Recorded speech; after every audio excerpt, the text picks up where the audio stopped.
on Netflix. How many of you took me up on that? Anybody watch Woo? Woo to the young to the woo. Is that not the best show ever? It's fabulous. If you're a lawyer and you haven't watched that show, you are missing out. It's great. Now I'm going to give you a tip this year. Anybody watching The Diplomat? Woo! Yeah, that's good. Oh, if Cliff is watching, you know it's good. All right. And I'm going to give you a freebie. Courtney started me with freebie. So freebie is, if you haven't been watching The Marvelous Mrs. Maisel, you are missing out. And the last season was this year, and oh my gosh, it's so good. Well, now we've come to my favorite time of our conferences. This is our award time. But first, let's say thank you to Cozen O'Connor and Gray Robinson for that great lunch. Thank you. So now we honor a gentleman by the name of Anthony G. Marshall. How many of you remember Tony, and how many used to read his columns back in the day? Yeah, they were terrific, and always some humor involved, and just great, great stuff. And so you can see his bio there, but he really brought hospitality law to the masses. That was his goal. He was the first recipient of the Tony Marshall Award in 2005. And I like his words. He goes, I want to put legalese into a style that the industry will read, understand, enjoy, and in the process learn something. And he did it through his articles and his talks and his education, and we're all better off for it. We've had lots of recipients over the years, and we have several with us today that I would like to recognize. Elizabeth DeConti is here, and she'll actually be up next speaking. Hello, Elizabeth. Welcome back. We also have Rob Schnitz is joining us again today. Welcome back, Rob. Mr. Cliff Rissman, who you heard from earlier, is back with us. James Eiler is here with us today. Karen Morris is here, who'll be speaking tomorrow, is here with us today. And let's see, we also have, I think that's everybody that's, yes, the previous winners. I didn't miss anybody, did I? Okay. So, and then, of course, Tony, as I mentioned. And so it's in that spirit, each year we give this award to someone who we feel like has made pioneering and lasting contributions to the field of hospitality law. In presenting the award, the selection board, made up of previous winners and some other industry folks, seeks to recognize someone who exemplifies Tony's commitment to hospitality law. This year, we are thrilled to recognize Andrea Ryan.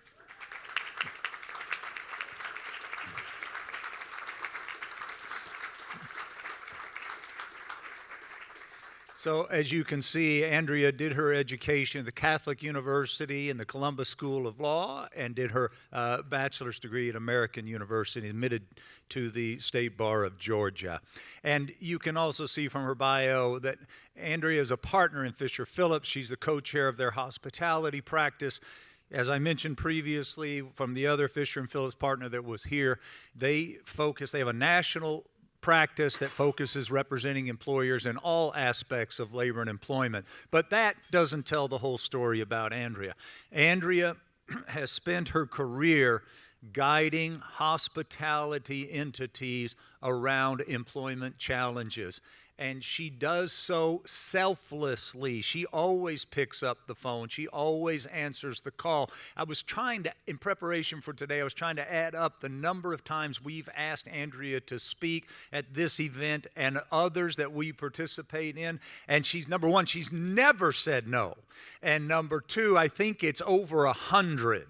And I think that's the number, or at least close to that number. So anyway, we're just always delighted to have her. And here's the thing about Andrea that I want everybody in this room to know. She understands the hotel and restaurant business as well as the food contract, food service. She gets it. She understands it all, and she can apply the law to your business and has done that in just a remarkable way over her entire career. Enough from me. I'd like to ask two gentlemen to pop up who have known Andrea for a long time and have some thoughts to share with you. Please welcome Stephen Rapolo, a regional managing partner with Fisher Phillips, and Mr. Rob Schnitz, former associate general counsel, Hyatt Hotels, now a private practitioner and also general counsel to the National Domestic Abuse Hotline. Welcome, Stephen and Rob.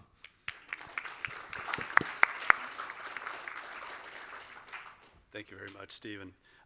It's great to be here. I'm so honored to be here to get to honor my great friend, Andrea Ryan. Andrea and I have known each other a long time. 35 years ago, we both began our first jobs as lawyers, as associates at the Fisher & Phillips law firm in Atlanta, Georgia, where she still is this day. You haven't wandered far at all. And we not just started the same year, but we started 3 days apart. And we started on the same team. We worked for the same partners. So we were together a lot. We bonded quite a bit during that time period. I don't know what it's like to work in a big law firm these days, but 35 years ago, it wasn't easy as an associate. You were kind of expected to do anything and everything that fell in your lap and drop everything at a moment's notice, and that's what we did. And I think the phrase for that might be Stockholm Syndrome. That's so we bonded. We bonded over that. But it was mostly good. It was mostly good. We had a great time. We leaned on each other very much for that. And I can tell you, Andrea is not just a great lawyer, but a great person. And she's a great hospitality lawyer also. And I don't think it's really any accident that both she and I ended up really as hospitality lawyers, as focusing on this industry. And I think we owe some of that, I hope you agree, Andrea, to our mentors, as hard as they were on us. They really, from the day we started, beat into us that your job is to serve your client's interest. And that is really the same mantra in the hospitality industry, right? Is to serve our guests' interests. And I think obviously Andrea has taken that to heart. The founding, one of the founding partners of Fisher & Phillips, Ike Fisher, had this famous saying that I used to hear all the time. I don't know if they still say it or not, but and I wish I could do his Southern accent. He had a very stately way of speaking, but Mr. Fisher would say, the client isn't paying you to tell them the law. They are paying you to help them solve a problem, right? Very basic stuff. I think Tony Marshall would endorse that message all the way. And I think that gives you some insight into what really drives Andrea as a lawyer and how she focuses herself on her practice. I do want to read, Andrea is a special person. I could go on and on about all these amazing things about her and how much I owe her personally for so many things, both on a personal and a professional level. But I do want to read, and I think Stephen's going to read a couple of testimonials also, but I just want to read one that I think says a lot about her. I reached out to some of her colleagues, and this is from Steve Bernstein. Steve is a partner of Andrea's. Actually, Andrea and I both recruited him at Fisher & Phillips, and he worked on our team initially. He's now leads the Fisher & Phillips office in Tampa. And Stephen wrote in, he wrote a lot actually, Andrea, I'll share with you, but he said, in the 3+ decades I've spent at this firm, I've never personally seen a more effective client counselor than Andrea. She has a unique gift for relating to employer contacts across the full spectrum of our client base, and her skills run the gamut when it comes to advising our hospitality clients, from HR practitioners to in-house counsel, from frontline supervisors to property managers, and from the front of the house to the back. Andrea instinctively adapts her style and approach to the person on the other side of the conversation. She does not push her advice on clients. She collaborates with them. I just think that tells you a lot about who she is and how her colleagues view her. Andrea also has so much that she's done outside of being a lawyer. She is a mother, great mother to 3 wonderful children who are now, I guess you'd say, grown. And I know she's very proud of them. Andrea is a friend and a mentor to so many people. You hear more from Stephen on that. She also spends a lot of time in pro bono work. And this past year, I understand she received the Pro Bono Lawyer of the Year of the Award from the Pro Bono Partnership of Atlanta. So I don't know how you find time to do that. That's amazing. In fact, that to me deserves its own separate round of applause. So lastly, I just want to say that when I left Fisher & Phillips in 2001, I've been there 13 years, I joined Hyatt. And I always felt like it wasn't until I really joined an in-house hospitality company that I understood what it meant to be a hospitality lawyer. But over the past 20 years or so, I would come to these meetings and various association or industry meetings, and I kept running into Andrea, like at all of them. Like Stephen mentioned, she's like at all of them. And I realized listening to people that, you know, she is a hospitality lawyer, and somehow it's even to me more commendable. My apologies to those of you who are in outside law firms, but it's more challenging, and yet she accomplished that because of her skills and her devotion to our industry. So just want to say congratulations to you. I think Tony would be very proud to have you receive this award. All right, well, yes.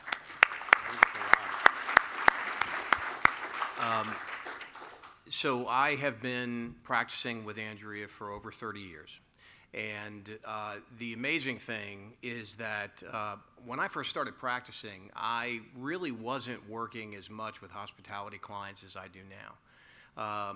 Back then, it was auto dealers and liquor distributors and all kinds of different businesses. And at one point, Andrea essentially took me under her wing and introduced me to hospitality clients. And the really weird thing about that is that even though she was kind of serving as a mentor to me, I look about maybe 2 decades older than her. Something about Andrea is that she doesn't age, and I think that's an amazing thing. One of the things that has been a wonderful thing in dealing with Andrea is her willingness to just step up and kind of identify, this is what I'm going to do next. This is the next project we're going to do, and I'm going to do it, and if you want to participate in it, that's great. I did reach out to a client or two, and one of the in-house clients at a hospitality client sent me an email over the weekend, and this is what she said. Andrea Ryan is a wonderful person and an excellent attorney. She has the gift of putting anxious clients at ease and following through with great results. What a combination. Wise counsel, a steady hand, and, very important, a great Zoom presence. No, I think that is an amazing thing, because we all had to adjust during the pandemic, and we really began doing that Zoom work much more so over the pandemic. But the amazing thing is, as good as she is at doing Zoom advice, she is even better in person. And the reality is that she will jump on a plane and fly wherever she needs to go to serve a client, to help an association, and so forth. One great example, a recent example, our friend Justin, who is having a program just in a month or two, asked both of us, hey, we have this Texas meeting, can you present? One of you, can you do it? And I had a conflict, and so I reached out to Andrea and I said, well, look, we can just maybe get somebody in the Houston office to do it. And she said, no, I'll just fly out there and take care of it. And I said, well, okay. And that's just what she does. She will pick up and she will go wherever she needs to be to serve a client, to serve an association, and to serve the industry. So, Andrea, thank you so much, and you are completely deserving of this award.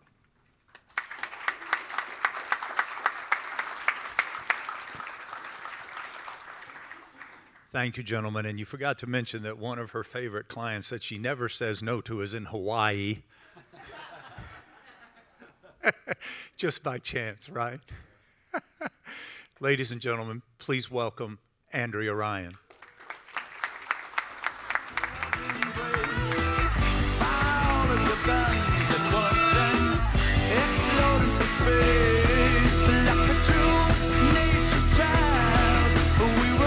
In her spare time, Andrea rides Harleys.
Ladies and gentlemen, one more time, 2023 Anthony G. Marshall Award recipient, Andrea Ryan.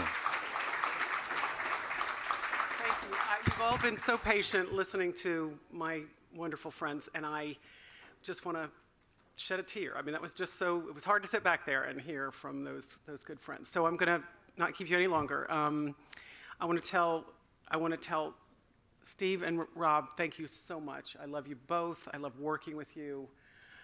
I have great memories. Thank you to my clients. A couple of you are here in the room here today, and I thank you so much for trusting me with your hard cases and your pains and your, just letting me share your experiences and teaching me about your industry. I really want to thank every one of you in the room. I've learned so much from being with you. I'm an employment lawyer. I've been an employment lawyer for 35 years. It makes you unqualified to do almost anything else. And so I've learned about management agreements and leases and liquor licenses and ethics, and thank you all for sharing all that knowledge over the years. And Stephen, to you and your team for introducing me to so many people and inviting me and sharing. I love you dearly. Thank you for this award. I'm so honored. So thank y'all very much.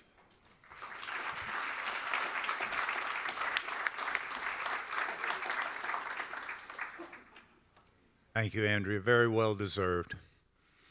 Well, ladies and gentlemen, we're going to take just a moment. They did put some M&Ms on the break bar. If anybody is missing dessert, help yourself. There's some snacks still on the table. We're going to get started again in just a couple of minutes, just about 2 minutes, so don't go far.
T-shirt said Virginia is for lovers, had a Bible in his left hand and a bottle in the other.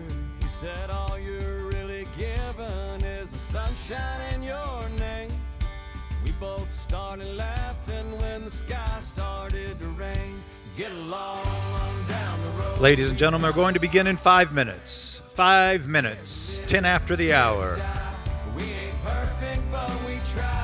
Get along while we can. Always give love the upper hand. Paint a wall, learn to dance. Call your mom, buy a boat, drink a beer, sing a song, make a friend. Can't we all get along? Saw a model on a billboard, 1-800 get to know me. Wondered was she photoshopped or were her eyes really that lonely? Did she leave her hometown thinking she'd end up in LA? Did she break down in the desert and get stuck beside the highway? Get along on down the road. We've got a long, long way to go. Scared to live, scared to die. We ain't perfect, but we try. Get along while we can. Always give love the upper hand. Paint a wall,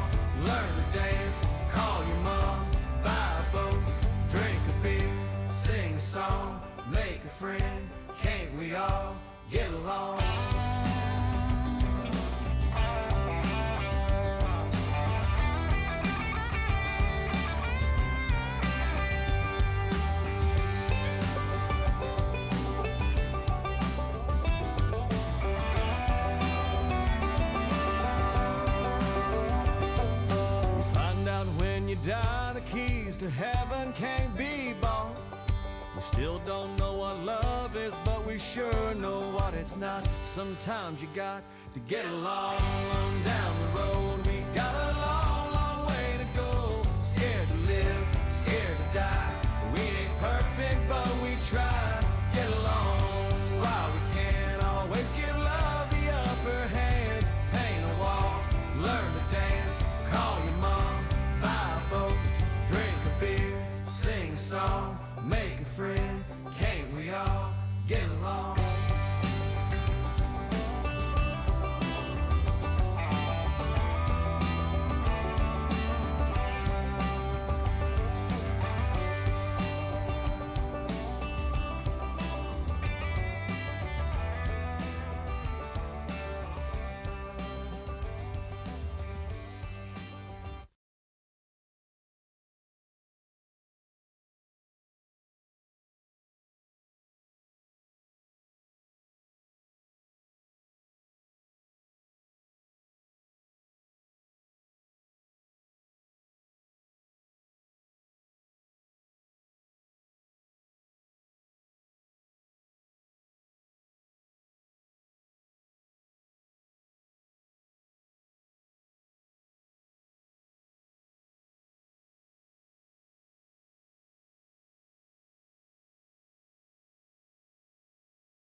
Crypto, NFTs, and alcohol in the Metaverse.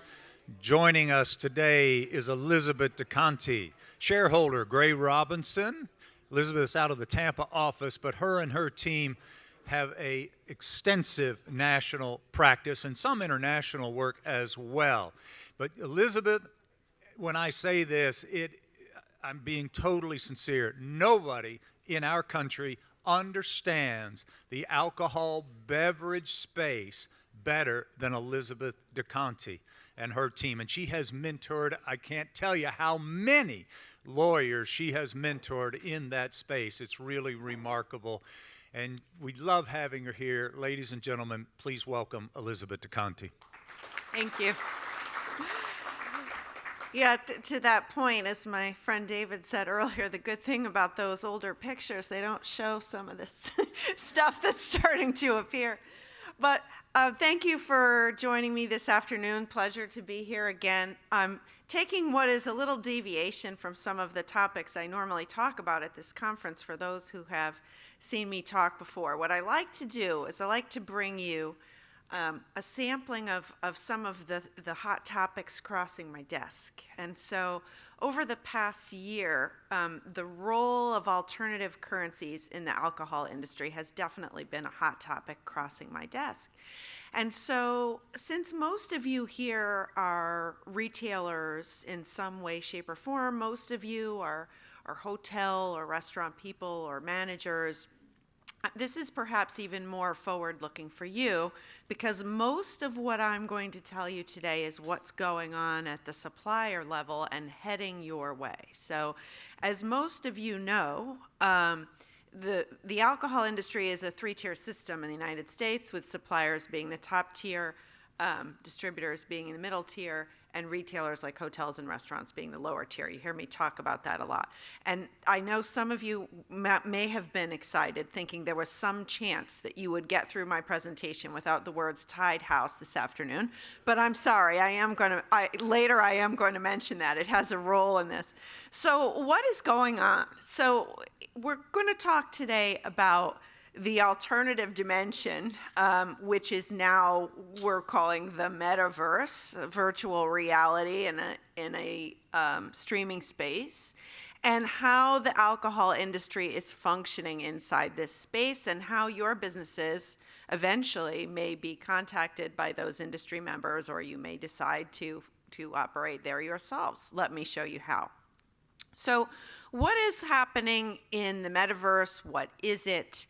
And what is going on there in alcohol e-commerce. So for those who may not be familiar with the Metaverse is what we call Web3. It's beyond a website, it's beyond social media, it's an interactive space with some dimension of virtual reality to it. So one of the most common places in the Metaverse is called Decentraland, Decentralized Universe, where people can join social spaces in the form of avatars they create, and they can even walk in and out of bars. Some large suppliers are creating their own bars in Decentraland as a way to advertise their products and really reach out to perhaps those consumers that don't respond very well to traditional means of media. So really, for the most part, we're talking about 21 to 25-year-old consumers, but there could be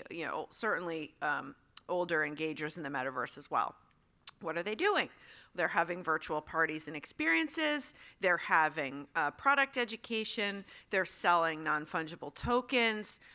They're also, using this as a way to give participants in those virtual parties swag, which advertises their brands, sweepstakes, and the like. And there's even an opportunity, which we'll talk about later on, to buy alcohol in the Metaverse, which raises all manner of legal issues, which we will talk about. The picture that you see here on the screen, I apologize, it's a little small, is what we believe is the first large-scale Super Bowl party in the Metaverse. This is the Meta Lite bar, which was designed by Miller Lite, and Miller Lite had a huge Super Bowl party in 2022 in the Metaverse, and they put many of their marketing dollars there as opposed to television commercials, which probably was a better deal. But it made a big splash because it was the first very large party by an alcohol beverage supplier in the Metaverse.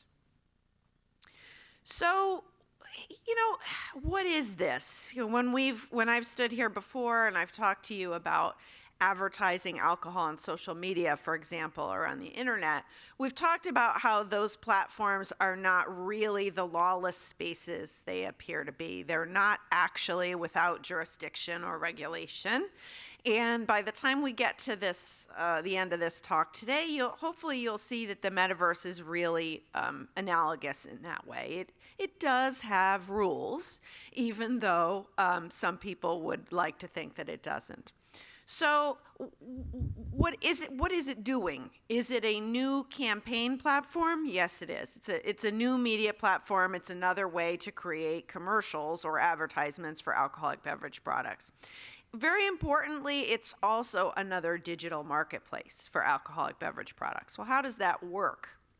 There's been an extraordinary amount of e-commerce in alcohol in the last 10 years. If you ordered alcohol during the pandemic, you probably used Drizzly or Thirsty or one of those platforms. Those are just two of them. There are numerous out there, which essentially facilitate access by consumers online to licensed retailers of alcoholic beverages who may deliver those alcoholic beverages to you. The metaverse can really function in a similar way. It draws consumers into a virtual space, gets them excited about a product, invites them to learn more about it, and then that consumer can either go to a supplier website or to one of these digital platforms where they may legally purchase an alcoholic beverage. So far, up to that point, this is really, from a legal perspective, no different than anything else that we've seen so far. It's just wearing different clothes. But what happens if you buy a non-fungible token? So let's suppose, is there anybody here who is not familiar with what an NFT is or not comfortable with non-fungible tokens? Okay, so essentially, thank you for raising your hand. The best way to explain a Only one, but yeah, that's it. So there are lawyers who really brand themselves as securities lawyers who are much better than I am at explaining this, but I'm going to give it a go. So essentially, a non-fungible token is a digital asset which represents your right to own something. It is something that you hold in hand to exchange or burn for a real asset in the future. So for example, there are NFTs of digital art, and you can pay a handsome sum to have a non-fungible token of digital art. Similarly, you can buy a non-fungible token to own a rare cognac or a very special whiskey. And that's where now the legal aspects of this get really interesting. Who are you buying this from? Do they have the appropriate license to sell it to you? What is that transaction? Is it an alcohol transaction at the time that you buy the non-fungible token, or only at the point in time when you burn it and actually receive a bottle of your rare cognac? Those are some legal questions that have not yet been answered.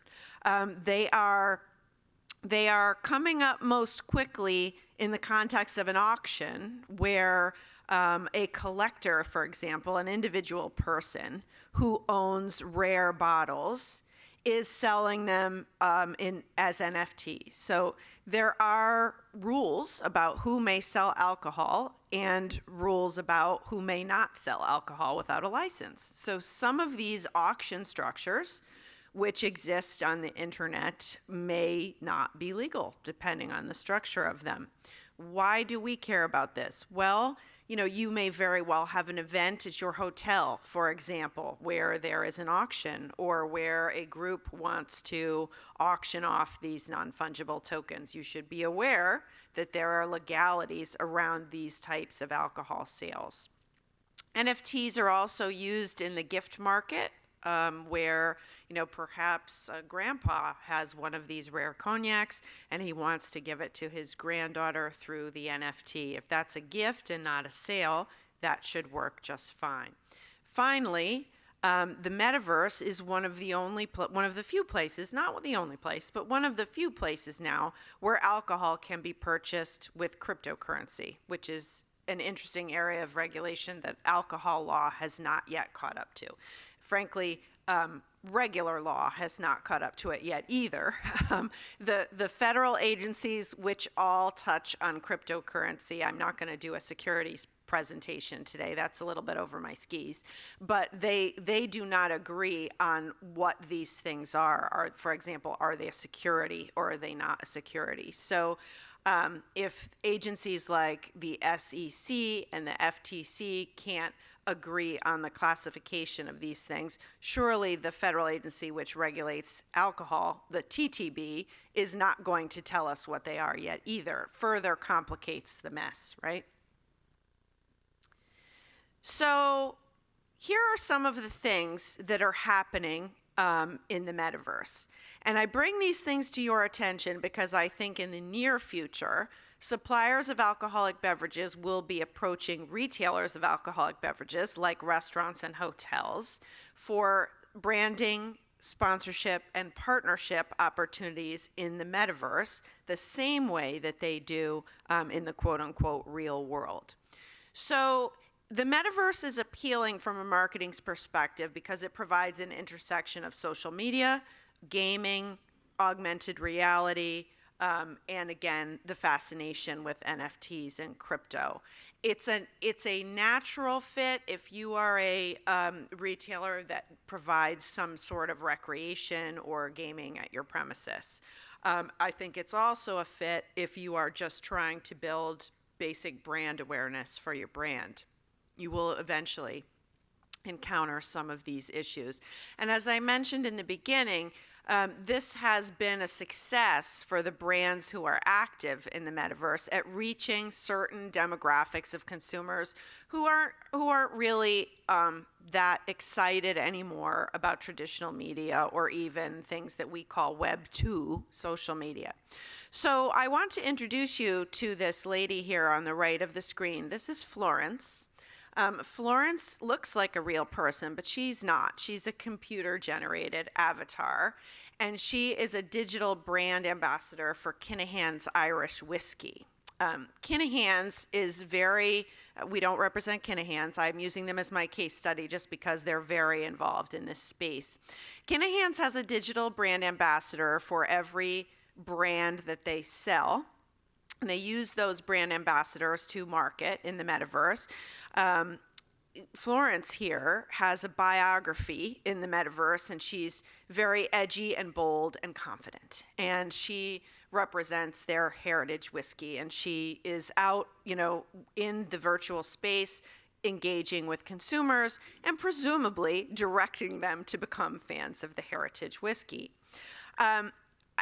It's an interesting concept because I think it is economical for brands. It costs some money to build these from a computer generation point of view. But getting back to the Super Bowl example that we talked about at the beginning of the presentation, doesn't cost that much. So it in terms of commercial time, right? So this is becoming a more and more appealing way of advertising alcohol beverage products.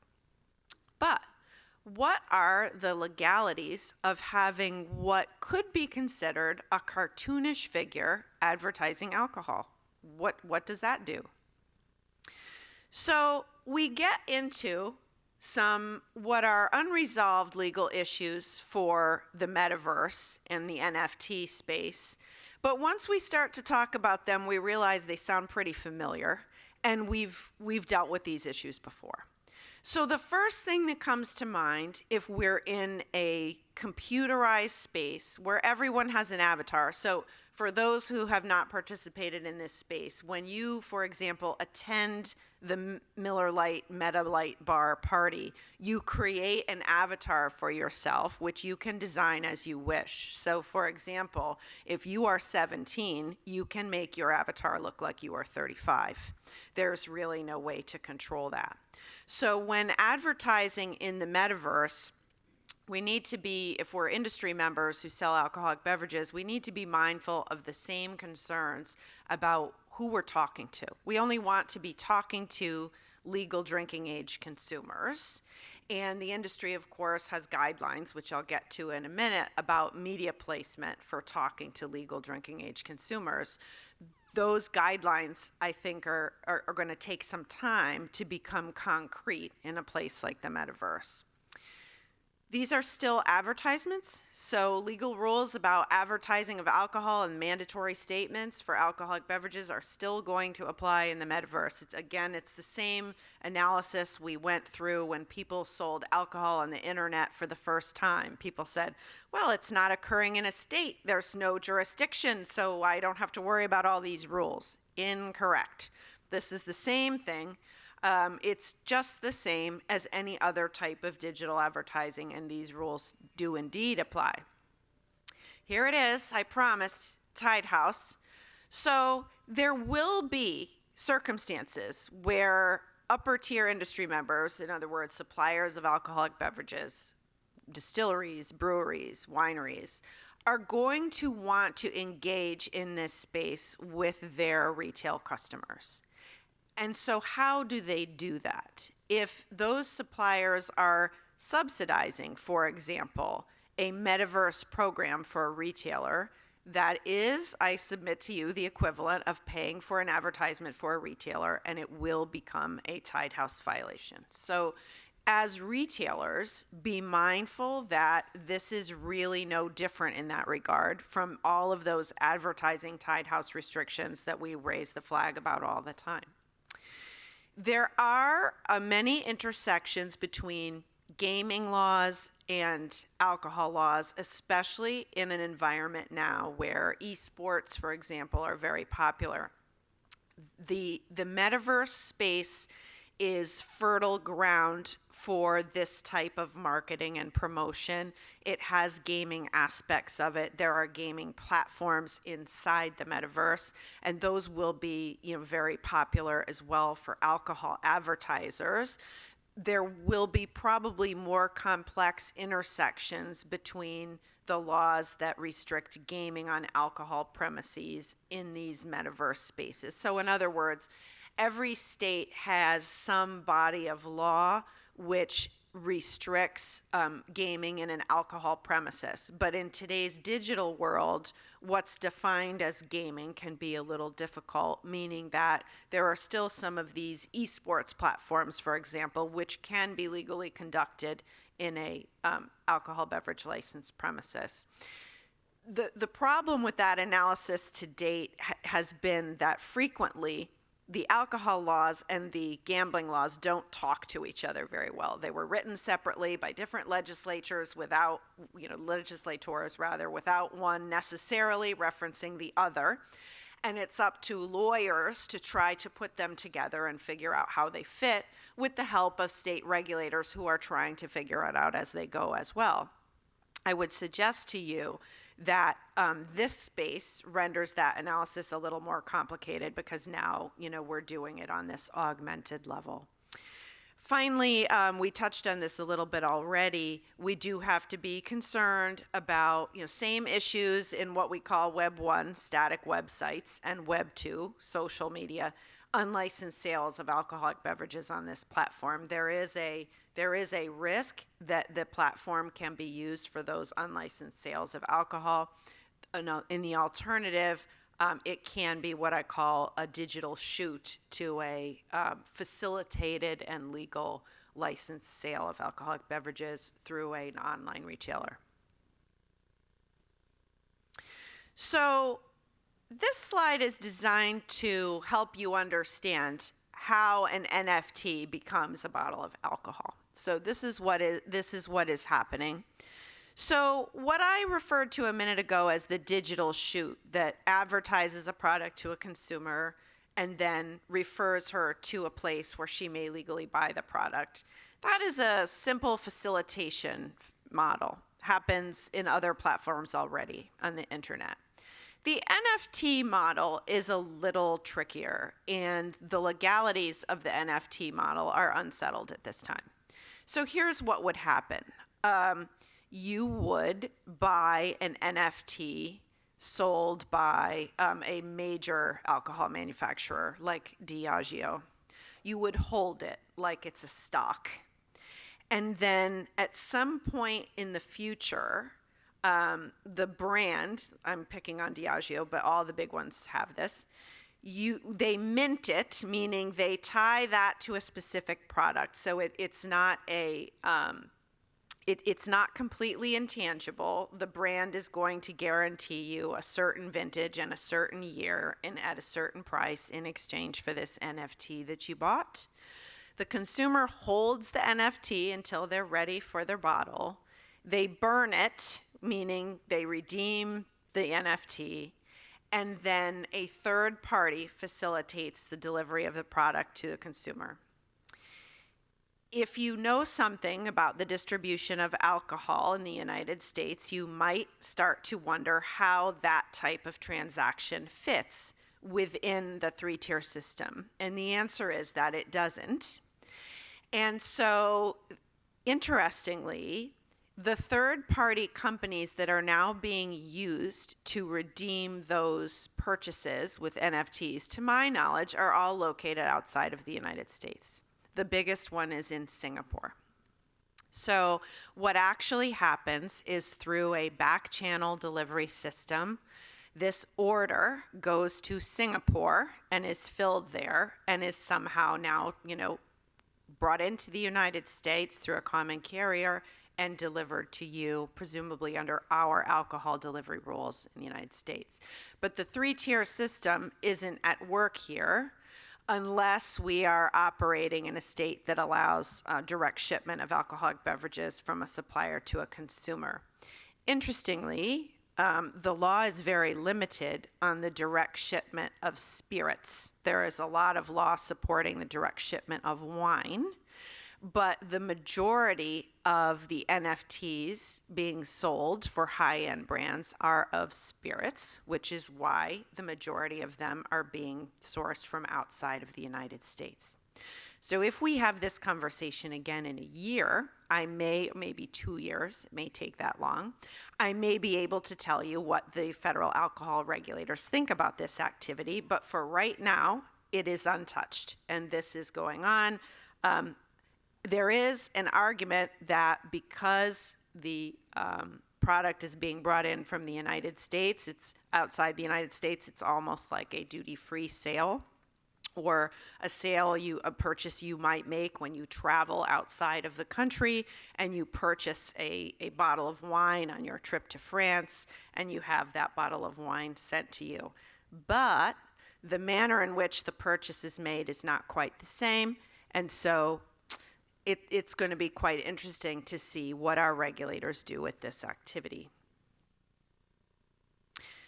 To date, this is small. I apologize if you can't see it, and it's a little dark here. To date, our federal agency, which regulates alcohol, the TTB, has indeed opined, sort of in dicta, we lawyers would say, that these branded digital media items like digital works of art, they don't go so far as to talk about actual product packages, or NFTs are advertisements in the context of our federal law. And what that means is they're subject to the same mandatory statements that other advertisements of alcohol have to have. And also what it means to me is this is a guidance document that I've excerpted for you that comes from TTB's FAQs, which are essentially summaries of the published guidance that TTB has given in industry circulars and rulings. So the fact that TTB has called out NFTs in TTB guidance defined as advertisements is the hook for Tide House. So for your purposes, you don't need to believe me. It tells you right here that these items are advertising. And so if you accept supplier funding for them, for example, you will be in the realm of Tide House. Again, here are some other TTB guidance which exists already, which is relevant to this subject. So TTB has a very helpful industry circular from 2022, which talks about the Tide House issues associated with social media influencers, brand influencers. So, for example, people that a supplier would hire to talk about their product and advertise it to consumers. Those influencers approach Tide House trouble when they're hired by the supplier brand and they begin to talk about the bars, for example, where one can have this glorious cocktail made with this product. That's a question that I get over and over again. You know, what can the social media influencer say and what can she not say? It's very clear to me the industry circular does include references to augmented reality again. It's dicta again, but it's pretty clear that Florence, the brand ambassador whom I showed you earlier, is really no more than that. She's an influencer, just like a real human influencer. And if she is used for a negative Tide House purpose, the violation should be the same. We also talked about talking to legal drinking age consumers, and I want to circle back to that before we finish up. I've talked to you before about the DISCUS guidelines. Those are industry guidelines for responsible marketing practices, which are promulgated by the Distilled Spirits Industry Council of the United States. They're not law, but they are industry practices that have been formalized, that industry has agreed to follow, and that regulators, federal and state, both respect. Furthermore, if in the regulations of state law, for example, there is something missing or unaddressed, which is directly addressed in these DISCUS guidelines, regulators tend to use those guidelines as a standard of practice to follow. So the major question here is whether we are heading toward a situation with the metaverse, which will repeat what we saw with the tobacco industry. Do we now have these cartoonish looking figures who will be deemed to be appealing to minors who are essentially trying to sell alcohol?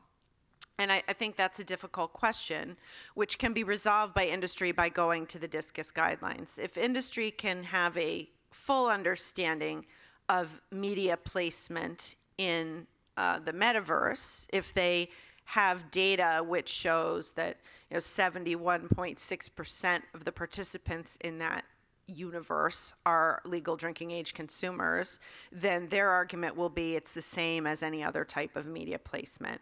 I'm just not sure whether at this point in time that data for the metaverse exists. Surely it will in time if it doesn't now. And then clearly, those DISCUS guidelines also place a responsibility on industry members to monitor content that's posted. So there has to be some oversight for inappropriate activity on the metaverse among the avatars and the content. So with that, this is the wild world that we are now living in. I welcome your questions. I told you she knew the space, didn't I? I'm going to be so impressed if anybody has a question, but if they do, it's going to be David Denny. I knew you did. Yeah. I have no doubt, dude. I was being totally sincere. Hold on. I can't wait. Okay. So, thanks. Sorry. Do the, on the sale of an NFT that will ultimately be exchanged for product, is the thinking behind that they're going to be treated like an unredeemed gift card and maybe held on the balance sheet as a liability until such time as they're burned, or do they show intake of money at that time? So I don't know how they record it on the balance sheet, but for regulatory purposes, I think you're on the right track of what the legal argument would be. So on the one hand, where I see the legal tension with this is on the one hand, what the consumer buys for the NFT has to be minted to a specific product. Otherwise, they're buying something that is just, I don't know if anyone some people may not be old enough to remember this, but does anyone remember the children's book, The Emperor's New Clothes? Yeah. So it's like, people were swindled into buying these, beautiful clothes, and they were only buying air. And they all said they saw the clothes because they would feel silly if they didn't see them. It's the same thing with the NFT. It can't just be a future, right? It has to be tied to a specific bottle and a specific vintage, for example. And I think the idea behind the marketing of it, when I mentioned that it was like a stock, I made that analogy because the idea was, you're buying this very special year of product, and the longer you hold on to it, the greater value it's going to be. Now, why that would be different if I had it on my shelf, I don't know. But this is the mystique of the NFT, right? So, but the real legal issue, David, I think, is at what time does the alcohol beverage transaction actually occur? That's the legal issue. Right. Well, that's just it. It's in Singapore, so I don't know. But I think the argument is that it is the alcohol beverage transaction does not take place until the NFT is burned, and it must be that the transaction takes place overseas. That would be the only way to avoid the three-tier problems that are present in that fact pattern. But yes, it's complicated. Yes, ma'am.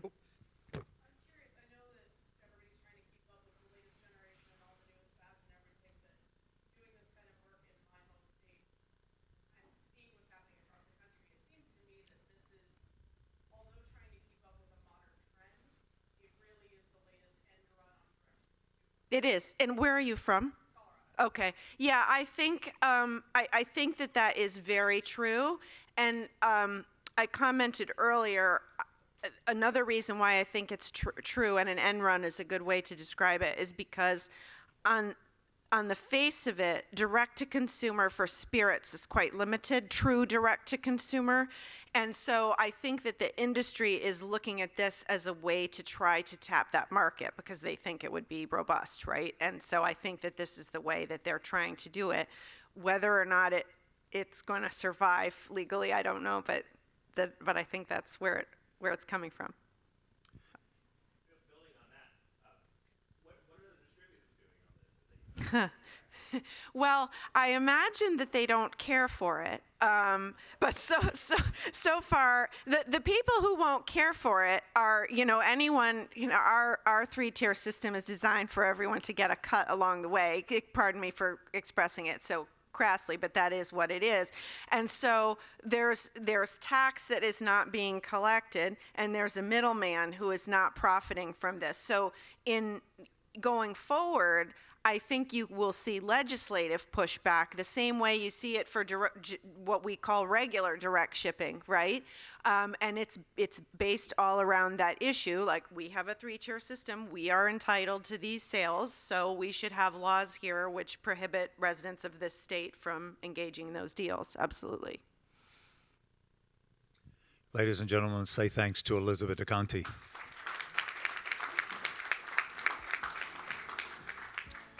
Now we're going to shift gears. We're going to talk about structuring EB5 capital for hotel and restaurant franchises.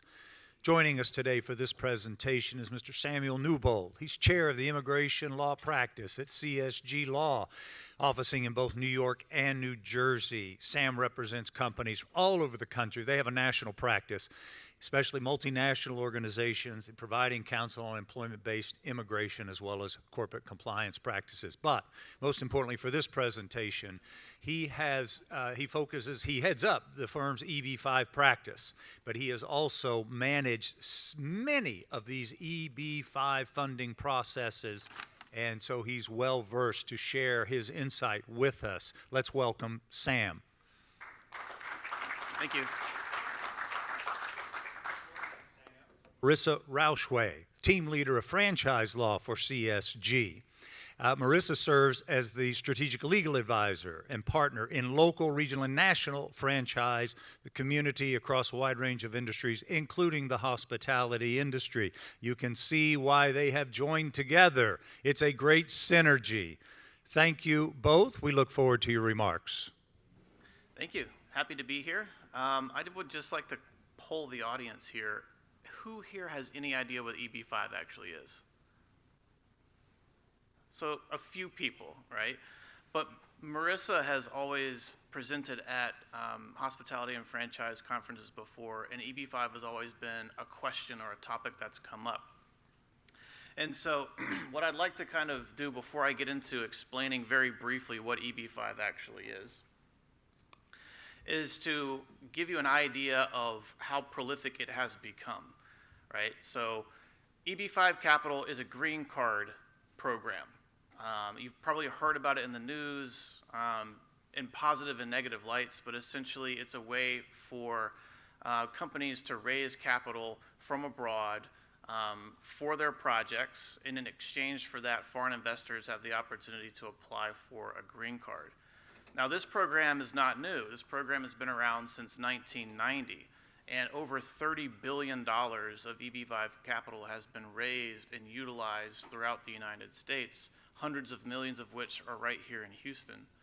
And my clients are all over the United States, and they've raised it for all different types of projects, including hotels, restaurants, event centers, casinos, you name it, everything across hospitality. The reason why it's important is because as lawyers, it is becoming much more common to see deals, especially in the M&A space, restructuring, that have EB5 capital in them, and people are like, they start opening up and looking at this, and they look at the capital stack and what the capital structure are of deals, and they're like, what is this? I've never really seen this before, but there's millions of dollars of debt or equity in this deal, and I don't even know what this is. I'll give you a good example. I was representing a client recently who was buying a chain of healthcare facilities across West Virginia, Ohio, Pennsylvania, and all of them had EB5 capital in them. And the reason why it's important to point that out is because it's going to become more common as more and more of this capital comes into the United States to understand at least what the broad framework of it is, so that you can identify it as a lawyer and say, okay, we need to kind of figure out what this is, what are the rules and restrictions around this program, and how can I advise my client appropriately, through this specific type of capital.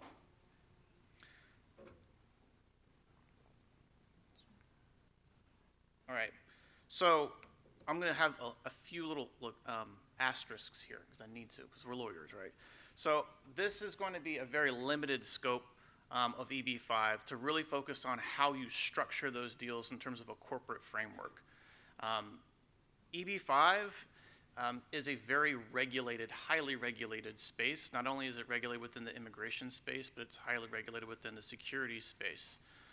When you are raising EB5 capital, the vast majority of EB5 capital is raised by forming special purpose entities, much like you would do in a traditional private equity type of offering. You're creating a special purpose entity, you're pooling together capital from a lot of different investors, and that money is being deployed into a project for a specific purpose. And so those entities are issuers, and they're issuers of securities. And so when we're talking about EB5, floating around in the ether here at the back of your head, keep in mind that everything is regulated by securities, and the activities and sales of those units in the EB5 industry is regulated by securities. And so whenever you're thinking about what is EB5 capital and how do I go to market with that, you're counseling your clients on, first and foremost, guys, this is securities, so you need a good securities lawyer. You need an industry expert who understands EB5 and how it works. All right, so as I said before, EB5 has been around since 1990, but it wasn't until last year, March of 2022, that our government passed the EB5 Reform and Integrity Act, which essentially modernized a lot of the old rules with EB5 and created some carve-outs, new rules and provisions that are now the standard today when you're thinking about going to market for EB5.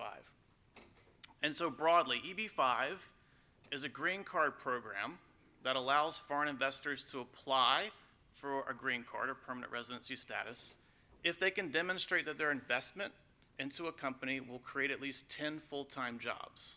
Now, from the US side of things, The benefit and the incentive here is that I get tax-free dollars, all right, that I can use to benefit the economy and create real jobs. And so there's a big balance here between this is the incentive we're going to give foreign nationals for this type of money, and this is the benefit that we're going to get as a country from taking this money in. Now, by and large, this has been a successful program with some black eyes, and the black eyes have always come around fraud, misappropriation of funds, things that you see not just in EB-5, but in a lot of private equity and securities types of raises over the years. So those same trends do permeate EB-5 the same way that they do in regular private equity. Now, the vast majority of hotels, restaurant franchises, casinos, events, stadiums, when you're thinking about hospitality and events, those types of deals are big deals, okay? But it doesn't always have to be a big deal. We've had a number of clients over the years where it's just one owner-operator of a franchise. Person wants to open up a Dunkin' Donuts. Person wants to open up a Burger King, right? Wants to do a fast casual chain of some kind. It doesn't have to be, I'm going out and building, a $400 million Marriott, or, Hudson Yards in New York City, where I'm from, which was $1 billion of EB-5 money, which was the largest real estate development project in the history of the country. So it can be that big, or it can be very small, and your clients can be anywhere in between. So, is there a way that I can walk and point to this? Because it's a little bit tough to see on the projector.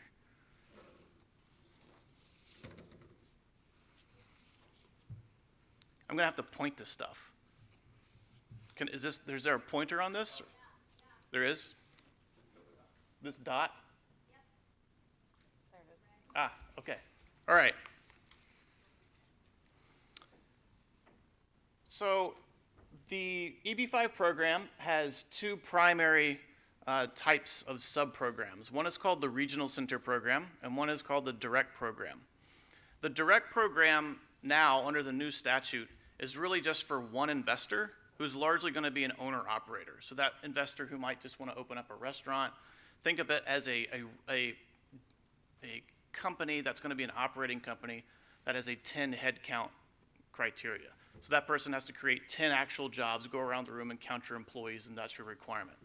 Under the Regional Center Program, companies can apply for designation from USCIS, which is the regulatory body that adjudicates immigration cases, to be a regional center, which is a company that can pool together a whole bunch of EB-5 capital and create a whole lot of additional jobs, but not headcount jobs. These are jobs using an economic model, similar to how government programs count jobs, measuring a ripple effect across the economy, and not just a headcount job. So for example, if you're going to build a $400 million hotel, it's going to cost $400 million using hard construction costs, soft construction costs, architecture and engineering, FF&E, and then it's going to generate, $80 million in revenue by year 2 or something like that. You can measure that. There are formulas, economic formulas to measure that, and you can actually calculate how many jobs that's going to create for the U.S. economy based on different inputs and outputs.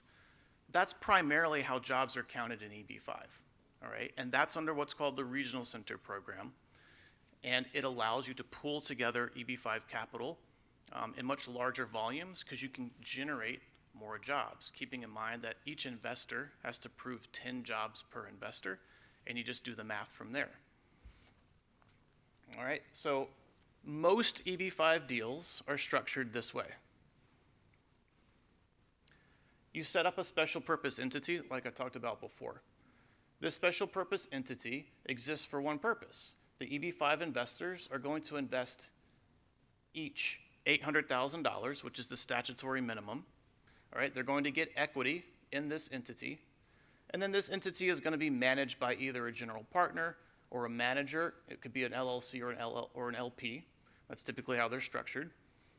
This entity can loan or invest that same capital down here to a project sponsor company or a holdco of some kind. And that debt or equity is going to contribute to the capital stack of this project, which may involve construction financing from a lender and a bank. There could be some additional private equity or some additional third-party financing over here. Obviously, the developer's own equity is going to come in here. And usually that entity is going to have a propco and an opco, a property company that owns the land, that has a lien with the senior lender, and an operations company, maybe if we're talking about a hotel, for example. All right? That's a very sort of vanilla structure for, a development deal. And EB5 is very flexible, and it works within that same framework. In some other deals that you'll see, the fund entity right here that has the EB5 money, it'll go to an affiliate holdco. And I say affiliate, mean that these entities are all pretty much related to each other. And then this will be a loan, and then this money will drop down and be equity into the developer's project here, because financing rules or banks may want some protections, or they may not like the LTV in a particular deal, and so that money is going to be used as preferred equity typically instead of additional debt in the deal. So you can get creative in terms of how you structure an EB5 deal in that way. And so for the lawyers in the room that have, a corporate background or real estate background, this should look pretty vanilla to you. And EB5 is very versatile in this way. Do you want to do questions as we go? So whatever you think. Does anyone have any questions on I like anything Sam questions has as said? we go. Interactive audiences are good.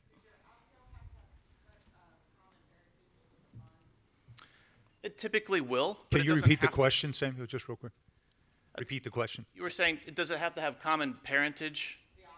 The opco. It doesn't have to. It usually does, but it doesn't have to. The most important thing with EB5 is that wherever the money is going, so remember, the money is starting here with the individual investors. It's being pooled here, right?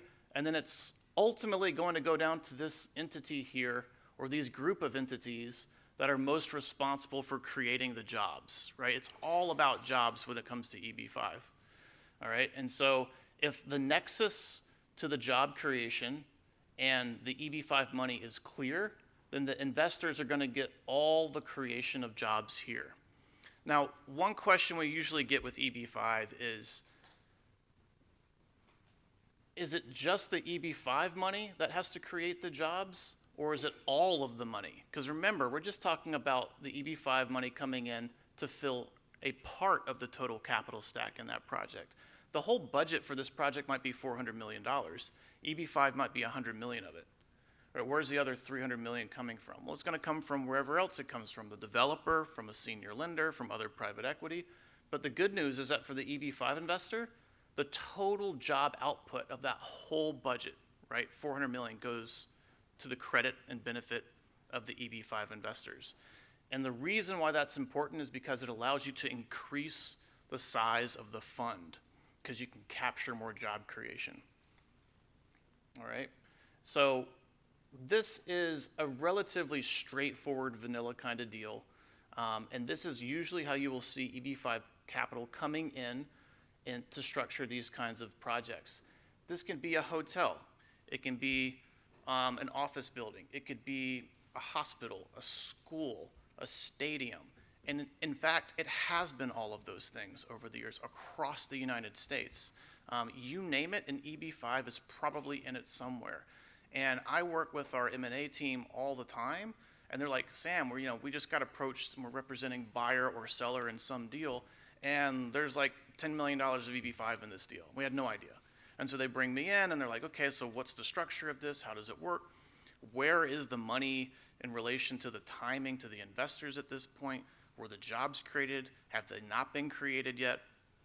And so this is a very specific area of law that is becoming more and more common on the structuring M&A side of transactions.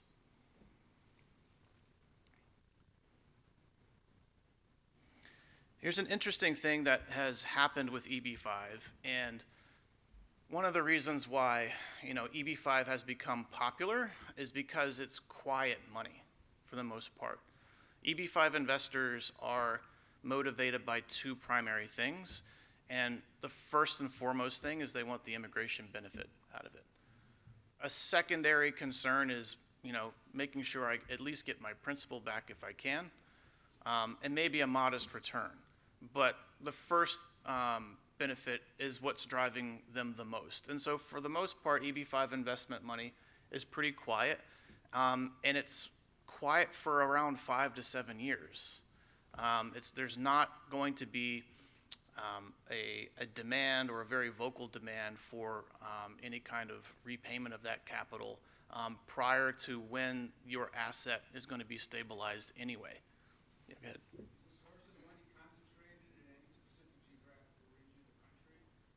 It's going to be tied to where your project is located. It's coming from all over the world. It's coming from all over the world. The primary, the largest, I would say, percentage of countries participating in EB5 are China, Vietnam, India, South Korea. Latin America is actually really coming up. South Africa is on the rise.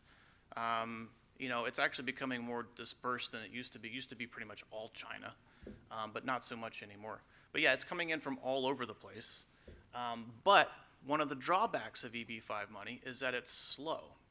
Okay, so if you are going to market in a normal private equity raise, you might be going to your go-to partners or your go-to investment firms that you work with to try and raise that capital, and they may have a capital call, right? And at some point in time, you're going to say, okay, this is when we need the money, and that capital call is going to happen, and the money comes in, right? And you fund your deal. EB5 doesn't work that way, right? It's coming in $800,000 at a time, and it's kind of coming in at drips and drabs. Sometimes it'll come in, 2 or 3 investors this week, and then it might be 2 or 3 investors this month. And so when you're trying to time your raising of the money with your development and trying to get your project, shovel ready, then vertical, that can be complicated because that's not necessarily what you need in terms of your funding timeline. So what has happened in the EB5 industry to help compensate for that is to use EB5 money as takeout money. All right, and I'll talk about the cost of the capital here momentarily, which is most of the questions that I get. If I get 10 questions, 8 of them are about how much does it cost to get the money, and the other 2 are about timing and job creation. Well, what'll happen is you may have a mezzanine loan or a short-term construction financing loan at a certain interest rate that may not be that palatable to you, right? It might be at 8%, 10, 14, depending on whatever interest rate you get for whatever piece of financing that you need within your capital stack. And the EB5 money can be much cheaper than that. But because it's slow, you kind of have to bring it in to take out the more expensive money as it comes in. And we call that bridge financing in EB5, which is how bridge financing typically works outside of EB5. And that's been very popular. So what will happen is a developer will say, I'm going to build this hotel, over here on Walker, in Houston, and it's going to cost me $400 million. But I know where my money is coming from. I have my own money. I've got a good lender. They've already given me a commitment. I know how much that's going to be. I've got my CAPEX and my pro forma. I might bring in some other third-party money, but I'm like 8% short or 12% short. So you're going to go get short-term mezz of some kind, usually at a higher rate, and then you will go out and raise your EB5 money and take that out as it comes in. And you'll save on the interest rates on the back end, and you'll save several $1 million in financing costs doing that.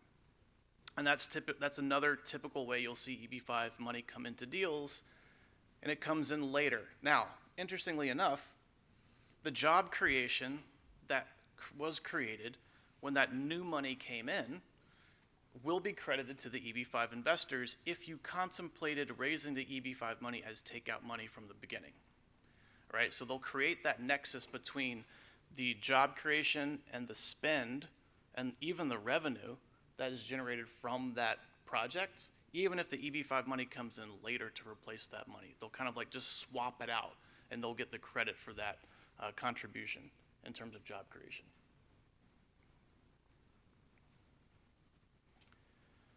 So these are a little bit jumbled up in numbers, but I'll walk you through here. So how much does EB5 capital cost? Well, that's the main question I get from clients all the time is, what does EB5 money cost? Well, it's usually below market, but not always. A lot of clients, are super creditworthy and have great track records, and they can get really good competitive rates, on money. And sometimes EB5, depending on what's going on in the world and what their project is, may not just be that marketable for that particular project. But generally speaking, EB5 money is cheaper than going out and getting traditional financing. And I'll walk you through kind of how that works. So as we've said before, EB5 investors, they're going to invest at least $800,000 each into this SPE. The market rate of return on that is between 50 basis points and 2 points, right? So that's what the market is essentially demanding right now on average. There's some fluctuation in that, but by and large, that's what the return is going to be for the EB5 investors' investment here. The manager or general partner of that entity may have some additional costs, so they may keep a point or something like that for facilitating the fund and managing the fund. And this is where things get a little bit interesting down here. So if the EB5 money is pooled together in this SPE, it can then be deployed to the actual project developer as either debt or equity. And it can be all kinds of different debt or equity. There's all different ways that you can structure that on terms. You can do senior EB5 financing. That has happened before, where this is actually a senior loan, right? And it's collateralized by the assets of the company, just like a senior lender would have a lien on the propco. It can be subordinated. Usually it is. If you have a senior lender involved in a deal, they'll almost always require the EB5 money to be in some kind of second position to the senior lender. It can come in kind of one of these mezzanine arrangements, or this can be just equity. It can be common equity, though almost always never the case, but it could be. Usually it's a preferred, so functionally debt, but in a preferred equity arrangement here with a fixed return. And then you're like, okay, great. So, my left hand can loan myself money to my right hand at whatever terms I say, as long as I can generate this 50 basis points to 2 points to the investors, right? Not really, all right? This is where the missing piece in the industry, I think, always shows up, is that it costs money to get the money, all right? And how do you go out and raise $100 million in EB5 capital from, all of these different investors at $800,000 a pop? You need help.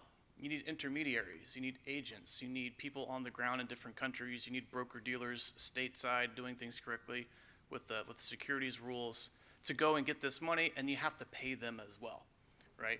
So that is really just subject to whatever the arm's length negotiations are for that particular individual. But by and large, what we're seeing is that in a debt scenario, this is going to be an additional 4 to 7% all in. In an equity scenario, the returns are slightly higher, might be 5 to 8% all in for the cost of capital. And of this, let's say that this is 7%, this loan is 7%, that 50 basis points or 2 points is going to go back to the EB5 investors. There might be that 1% that's held to the affiliated manager or general partner, and then the rest of that interest is going to go to the broker to go get the capital. So when we say it's usually below market, but not always, it depends on what you're comparing it to. If you're comparing it to more expensive financing, it is much cheaper. If you're comparing it right now with interest rates, it's pretty good. But in low interest rate times, it would actually be more expensive than just going out and getting regular construction financing if you have a really good track record and success as a developer. Sam, I'm going to jump in here if you don't mind. Sure. I apologize, but we're going to run out of time. Okay. And I think we'd love to hear from Yes. Marisa and her thoughts on the franchise side and how it all fits together. But ladies and gentlemen, he's got 2 additional slides that are It all really helpful. parlays into her grand finale. Yeah, and he'll be around for the reception and he can chime in. So I just wanted to mention that. Thank you. Sure. So just quickly before we parlay here, it's not a capital call like traditional capital. It's slow but quiet money. It usually takes between 6 to 18 months to raise the capital, right? So you need to have a runway to actually do the deal in order to have that kind of development runway and timing to bring that money in. So no really short deals at scale. Timing is difficult sometimes, particularly in larger deals, depending on if your project is fully financed or not. And usually it's going to be tied up for at least 5 years, in most deals. All right. And so I'm going to parlay that with franchising in EB5 that Marissa's going to talk about here, because EB5 is really popular, especially with franchises in restaurants, fast casual dining, small hotel deals, and she can talk about her experiences with that. Yeah, absolutely. Here's your clicker.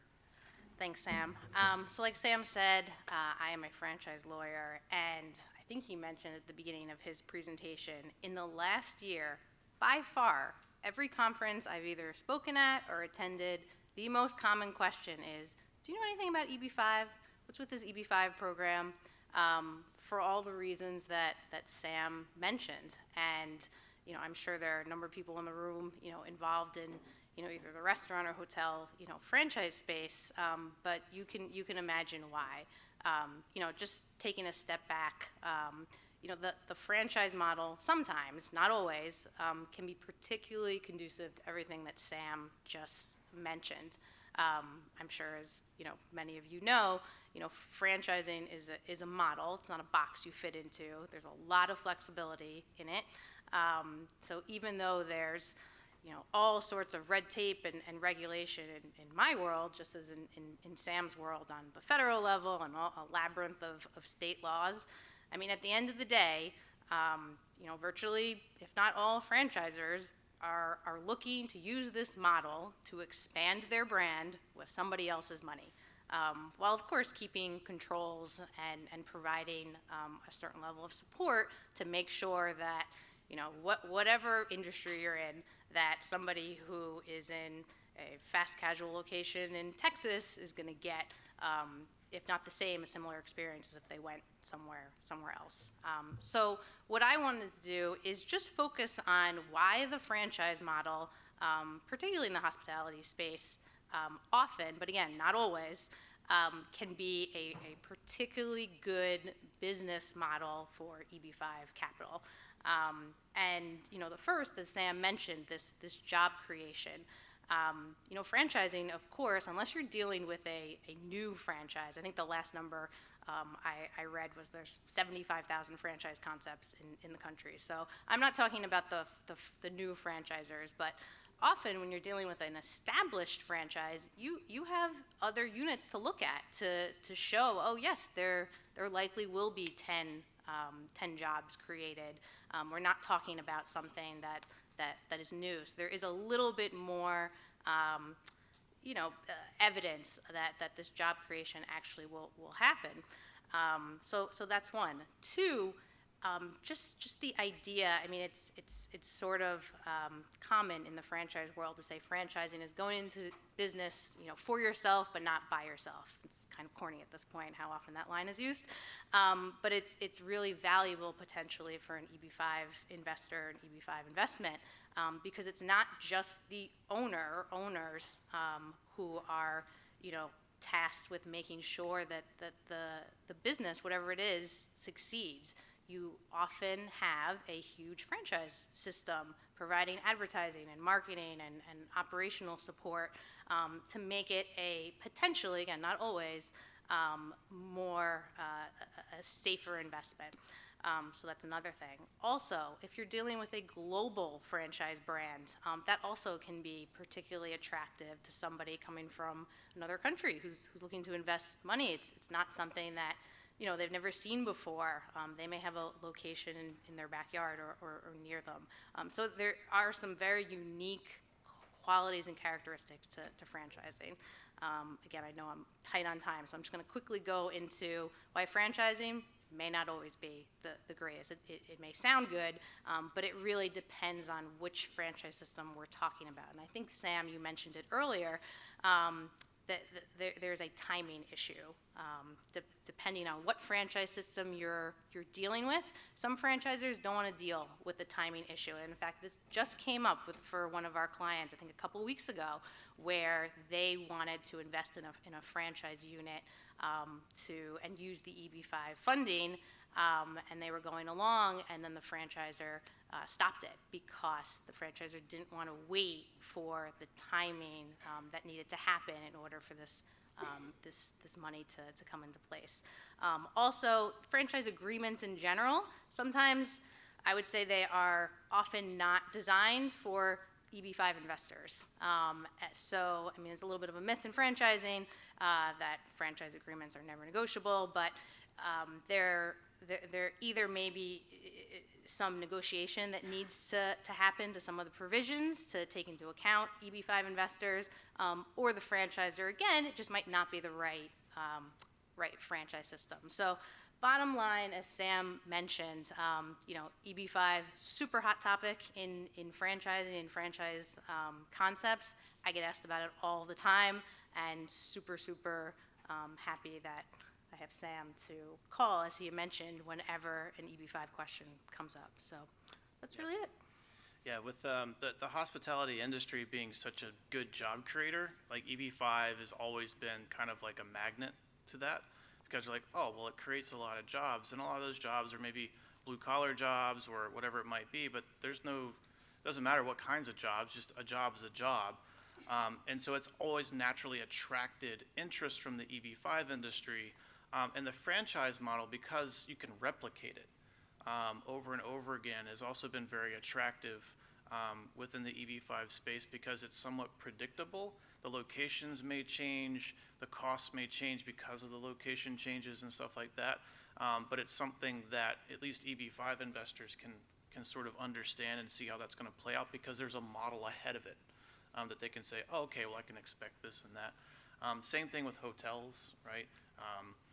Boutique hotels have always been very popular. Big ones too, entire giant casinos have been built, and resorts with EB-5 money, but also, boutique hotels have been very popular in the EB-5 space on the franchise level because they're also kind of like predictable in that realm. So we've done a lot of work there too.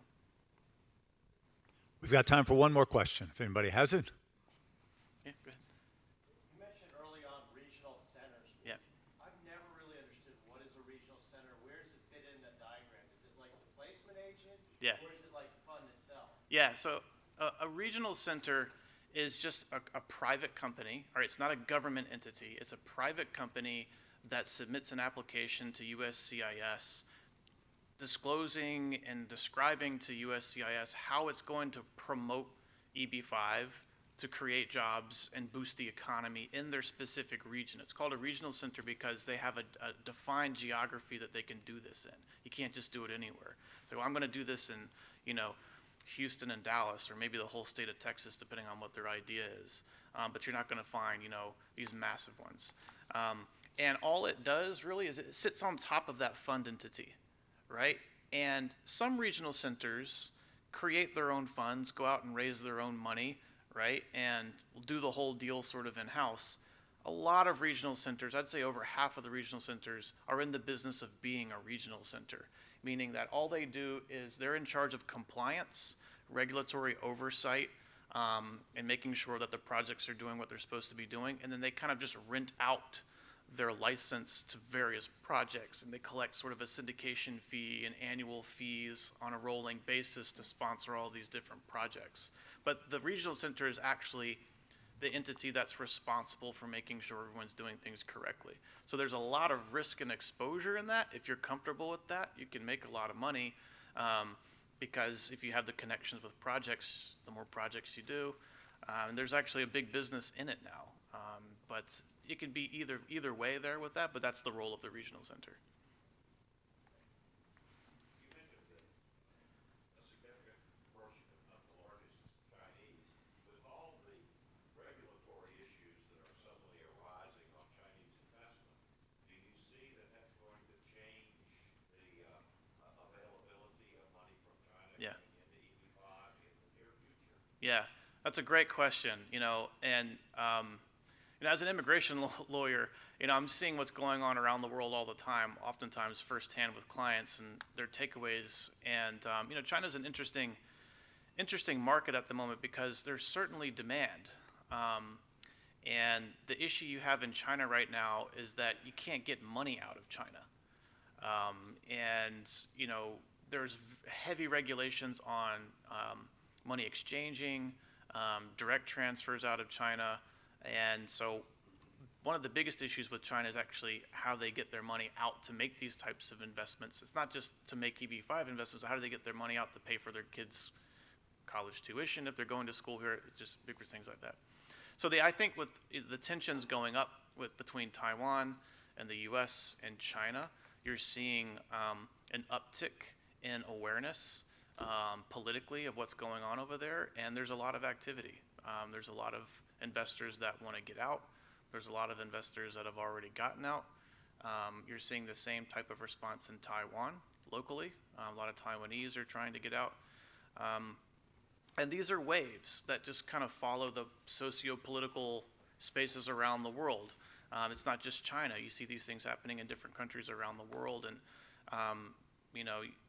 your marketing efforts in those regions really have to take advantage of the timing of those kinds of issues as they arise. But I do think that you're going to see a lot of volatility in China. We're seeing it right now, and it'll continue. Let's say thank you to Marisa and Sam. Terrific. That's very insightful, very valuable information. Thank you both. Joining us now to talk about the Corporate Transparency Act, compliance with FinCEN's final rule. Mr. Michael J. McGee, a partner, Dentons, in the Louisville, Kentucky office. Michael frequently represents clients in the hospitality industry, focusing on franchising as well as other aspects of their business. Please welcome Mr. Michael McGee. All right. Is his partner, Raja Patil, but Raja is going to add a little color commentary possibly from the floor. But Raja also does a lot of work on the franchise side out of the Louisville, Kentucky office, especially in the franchising and distribution group. Ladies and gentlemen, please welcome Raja. All right, thank you, everyone. So today I want to take the occasion to talk about a pretty groundbreaking statute that I'm not sure a lot of people are aware of, but I think it's going to significantly impact both business owners and professional advisors, like a lot of us as attorneys. So Congress made a policy decision that the use of shell companies or front companies contributes unduly to money laundering and financing of other criminal activity. So they made the decision, and this bill had support from both sides of the aisle, to pass this Corporate Transparency Act to help combat some of those evils. As a lot of you probably know, many states don't actually require corporations, LLCs, any other entities that are formed with the state to provide any information regarding their direct or their ultimate ownership. So the act was passed to fill in gaps in reporting of ownership of business entities, and really to create a central repository that will set forth information about beneficial ownership of business entities. So as you can see on the slide, it was enacted in January of 2021, and just broadly speaking, requires business entities to report beneficial ownership information, as well as to disclose information about the person who actually formed the entity to the Financial Crimes Enforcement Network, which a lot of you may have heard of that. That's a subdivision of the U.S. Department of Treasury. Again, kind of it's tasked with combating money laundering and other illicit activities involving financial funds. So it was passed in January of 2021, but it was not until September of last year that FinCEN actually released its final rule implementing the Corporate Transparency Act. So this presentation is really going to outline a lot of the nitty-gritty that was set forth in that final rule. So there are two types of entity that are covered by the final rule. The first category is a domestic reporting company, which is basically any entity that has been formed with Secretary of State office in the U.S., domestic company. And then, as you may be able to guess, a foreign reporting company is a foreign entity that has somehow availed itself of the ability to do business in the United States by qualifying itself to do business with a state Secretary of State or similar office. So carved out, expressly from this definition would be things like trusts. Those are not directly covered by these rules, but it's possible, if you have a trust that owns an interest in a business entity, that would still be part of the beneficial ownership reporting requirement under these rules. You may be asking yourself if there are exemptions. So there are some exemptions. There are 23, in fact, as you can see. So most of the exemptions apply to companies that operate in spaces that are already regulated. So for instance, businesses that are already regulated by the FDIC, the SEC are exempt. There's also an exemption for what the rule calls large operating companies. And so there are three very specific requirements set forth in the rule that must be met in order for this exception to be satisfied. So the company has to employ 20 or more employees on a full-time basis. So just full-time does not include headcount for part-time employees. It must have an operating presence within the U.S., and it must have gross receipts of $5 million. Subsidiaries, of exempt entities are also exempt. So what must they report? These covered entities must report their beneficial owners, which is anyone who exercises substantial control over the company or who indirectly or directly owns at least 25% of the entity. They also must disclose information as to the company applicant, which is the individual, as I mentioned, who actually formed the entity with the Secretary of State. So again, that could, as noted on the slides, cover an attorney and a paralegal, for instance, that would have formed the entity. In terms of what has to be disclosed, it's a lot. Legal name, date of birth, address, passport number, driver's license number, as well as a copy of a photo ID. And again, that applies to beneficial owners and to the applicant itself. So not only the owners, but potentially attorneys, paralegals, other professionals that may have been involved in forming the entity. And then the reporting company must disclose its full legal name, any trade names, its address, its jurisdiction of formation, and a tax ID number. So again, these reporting requirements, fairly onerous, as you can see. And then a company must also, to the extent that there are changes in the information that it has previously filed with FinCEN, it must file an update to its report with FinCEN within 30 days after the occurrence of the applicable change. So this is not just some one-time filing requirement. Excuse me. It is an ongoing obligation of the company to maintain this information with FinCEN as well.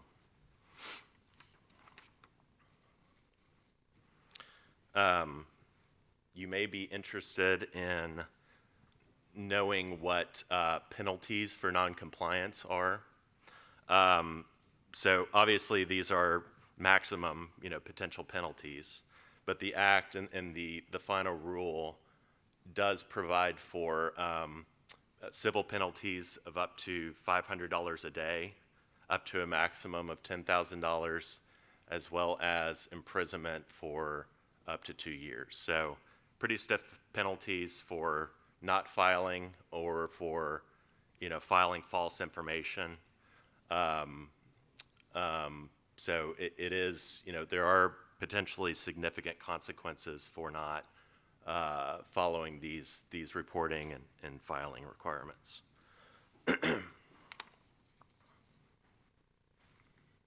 So when does this go into effect? The CTA goes into effect on January 1st, 2024. And there are kind of two different reporting timeframes that apply to entities that exist as of that date, and then to entities that are formed after that date. So for any entities that exist as of January 1st, 2024, they will have 1 year to comply with these reporting requirements. So they'll have until January 1st of 2025 to submit those reports.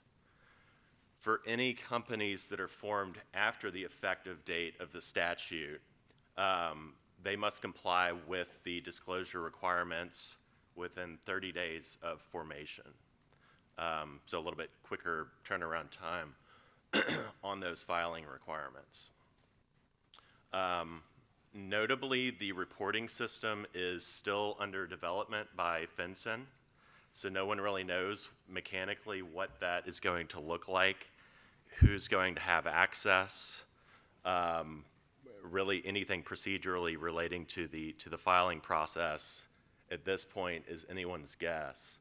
And as far as the guidance that has been issued, we don't expect for that reporting system to be up and running until January 1st, the effective date of the statute.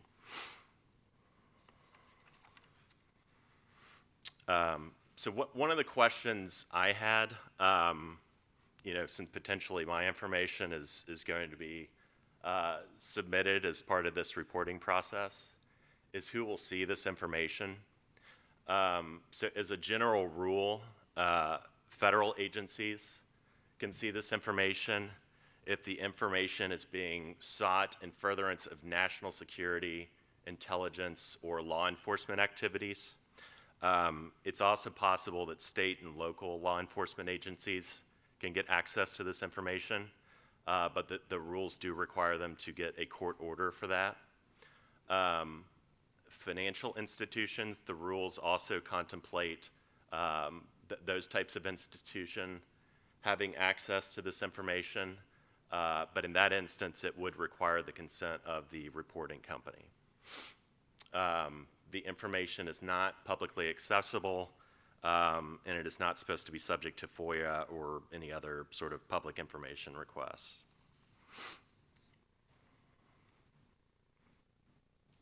So that's it, kind of in terms of the meat of the presentation. As you can see, the rules are very clear as to what needs to be reported, but I think there are a lot of questions as to some of the gray areas and exactly who is subject to these reporting requirements. It does seem that this will disproportionately impact smaller business owners, kind of given that large company exception I talked about earlier in the presentation. FinCEN estimates that there will be nearly 33 million companies in existence at the time the law becomes effective that are subject to this filing requirement. And so certainly that's a large group of companies. So it would behoove companies who are or may be subject to this filing requirement to come up with internal policies and controls to delineate responsibility for both making and updating these filings. But again, there's still lots of unknowns. For instance, just thinking about things like convertible debt or stock options, any other similar type of instrument where someone doesn't actually have ownership in an entity, but they have a right to convert into ownership. Do things like that need to be taken into account when determining whether someone constitutes a beneficial owner? Kind of anyone's guess at this point. Another thing, if someone's forming a joint venture or some other business venture with a new business partner, how does the manager or management ensure that they have sufficient rights to obtain this information from their partners if they need it and need to file it with FinCEN? We've talked a lot about franchising today. Is this something that franchisors somehow need to consider addressing in their franchise agreements to make sure that their franchisees are in compliance with these requirements? So lots of questions on the business side for sure. On the company applicant side, I mentioned not only must companies report their beneficial ownership, they must also report information on the people who actually form that entity. So I know I form lots of entities. Raja does as well. Probably a lot of you, in this room do as attorneys. Do we have what type of obligation do we have to both our past and present clients to inform them of these new requirements and to assist them with the same? How do we control information, potentially sensitive information about ourselves and our employees, including dates of birth, passport numbers, driver's license numbers, again, very sensitive information. Are we comfortable handing that over to our clients and them filing that on our behalf? I don't know. I'd like to think that I can trust our clients, but you never know when information might fall into the wrong hands. So just things like that, I just raise as food for thought, because again, while there are some very precise parameters in the final rule as to what must be filed and who is covered, I think there is still quite a bit of gray area that law firms and businesses are grappling with. So I know we as Dentons, have raised a kind of a working group on this and continue to grapple and work through these issues, kind of come up with best practices that we can present to our clients. But it is still very much the Wild West and lots of questions out there. So, I think we'll continue to work through those throughout the remainder of this year. But again, still a lot of questions and unknowns to work through. So that's I think that's the extent of what I have. Any questions for Michael? We got one over here on the right-hand side. Yes, sir.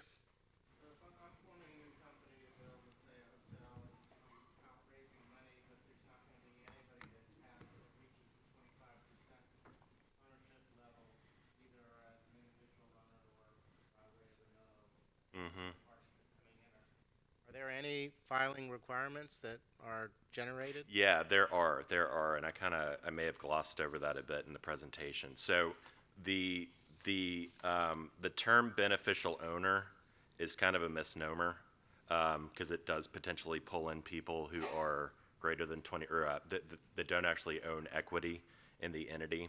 So according to the rules, if someone has quote unquote substantial control, that may make them a beneficial owner. But of course, the question is what constitutes substantial control. The rules do mention, perhaps someone being a senior officer of a company, having the right to appoint board members, for instance, that may constitute substantial control. So I'm not really worried about that part because in this instance, I would be the one in control and I could file for myself. But I worry about having to file for, a bunch of other people that I don't have intimate knowledge of regarding their backgrounds. Yeah. So just in terms of ownership, it is just that 25% direct or indirect ownership threshold, and then there is also a control kind of analysis that may loop additional people in. And if you don't know that universe of people up front, you have an obligation to update it once that universe is known, if you're raising money, for instance. Oh, so it's an ongoing investigatory type thing. If any of that information changes, you said 30 days. 30 days. You have 30 days to update. Right. But once you discover that, that triggers the, And it is, in case I did not make this clear, it's they want to roll up to individuals. So if you've got an entity that owns greater than 25%, they want to roll up all the way until they hit an actual person. There you go. Great question. Thank you. We got a question over here. Yes, David? I'm not asking about specific dollars, but have you guys talked about how when you have thousands and thousands of clients that will have a year to do this, how are you going to price it? Yeah, we have talked about that. We frankly, I don't think of, as far as I know, Raja, correct me if I'm wrong. Yeah. Right.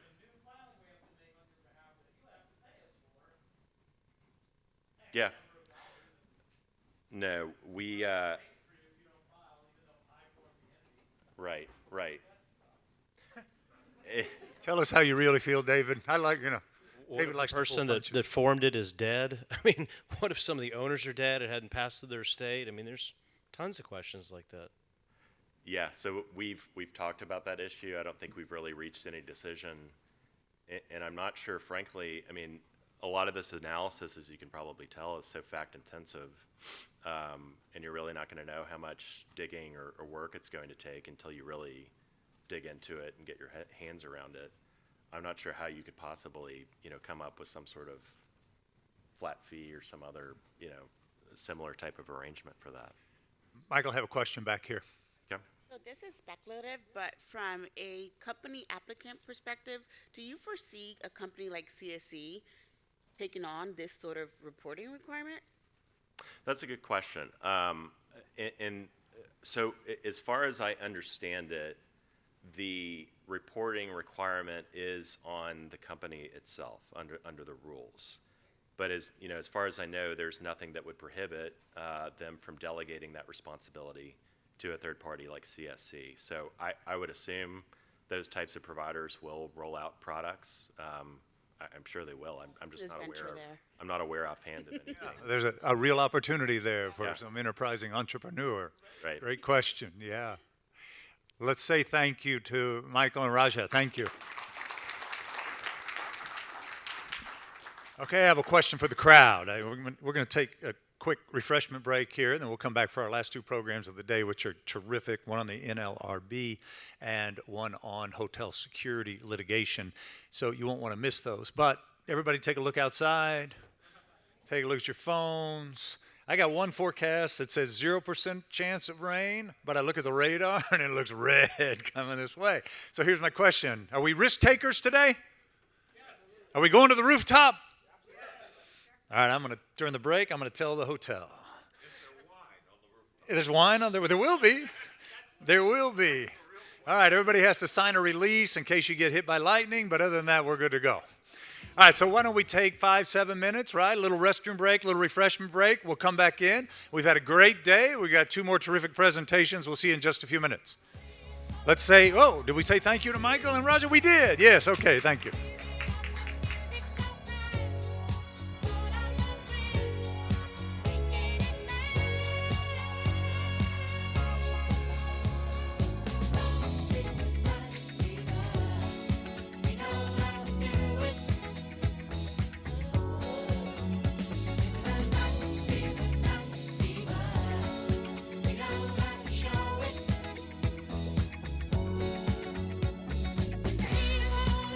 Don't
time, yeah.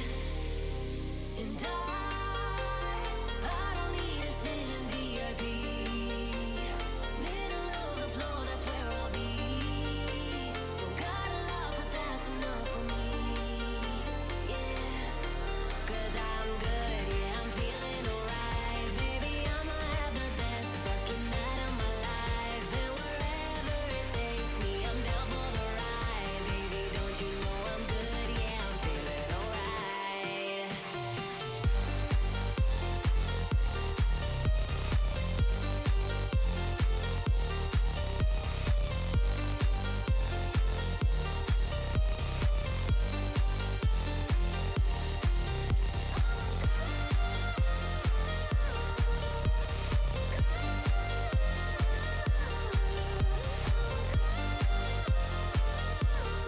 Ladies and gentlemen, we're going to begin in 2 minutes. 2 minutes for the National Labor Relations Board update.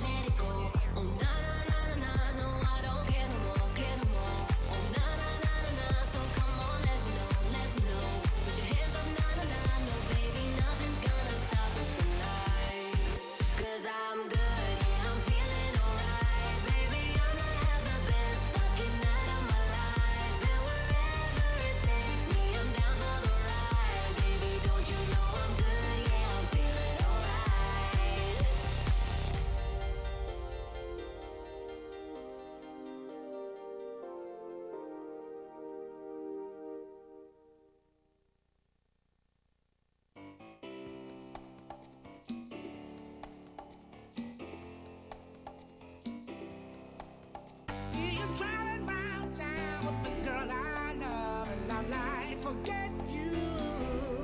1 minute, ladies and gentlemen. Please grab your seats. Well, take your seats. Well, sit in your seats.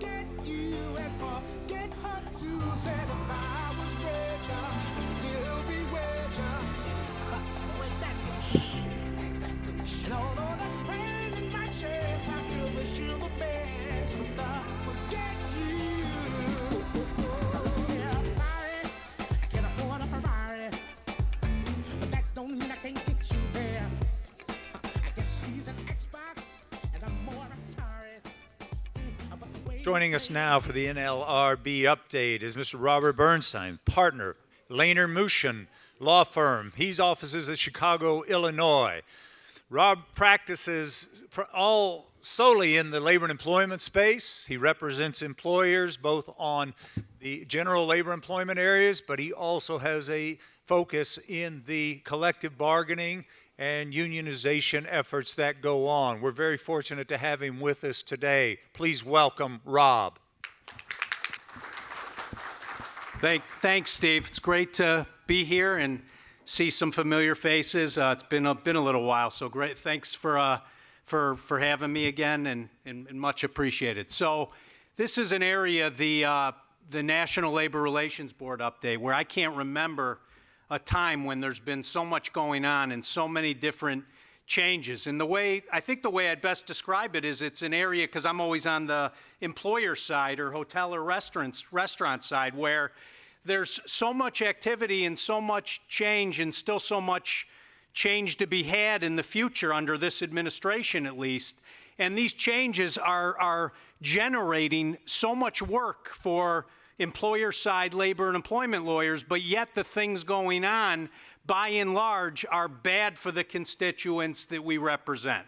The laws that you're going to see in some of the developments. So you may be wondering, my hotel or my property is non-union. Can I forget all this stuff? Do I have to worry about any of this stuff? Is it irrelevant to me? And I think we all know by the way I asked that the answer to that is no. The National Labor Relations Act and the National Labor Relations Board's activities, they apply to both non-union and union employers. So pay attention to a lot of this stuff. There's a number of changes.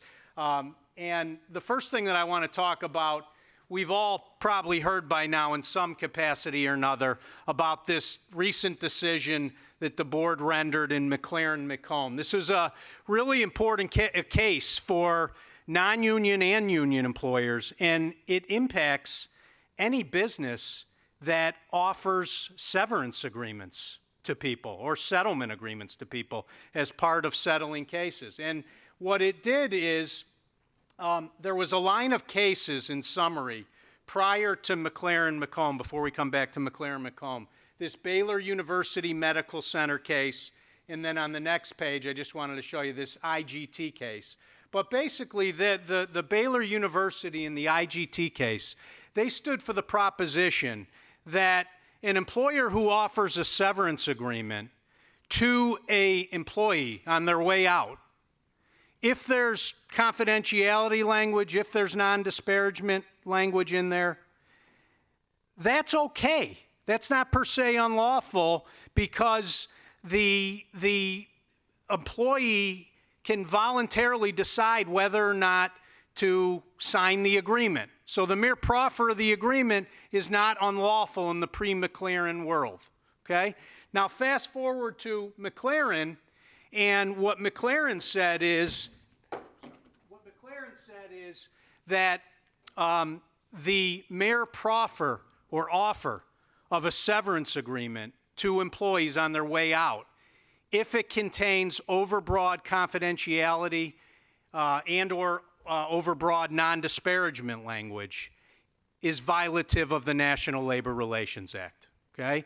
And it said that because they said now, the board said now, that if you have overbroad non-disparagement language and or overbroad confidentiality language, that the mere offer of that agreement to the individual, even if it's voluntary, potentially tramples on their rights under the National Labor Relations Act. And the board didn't want that to happen. So what does this mean?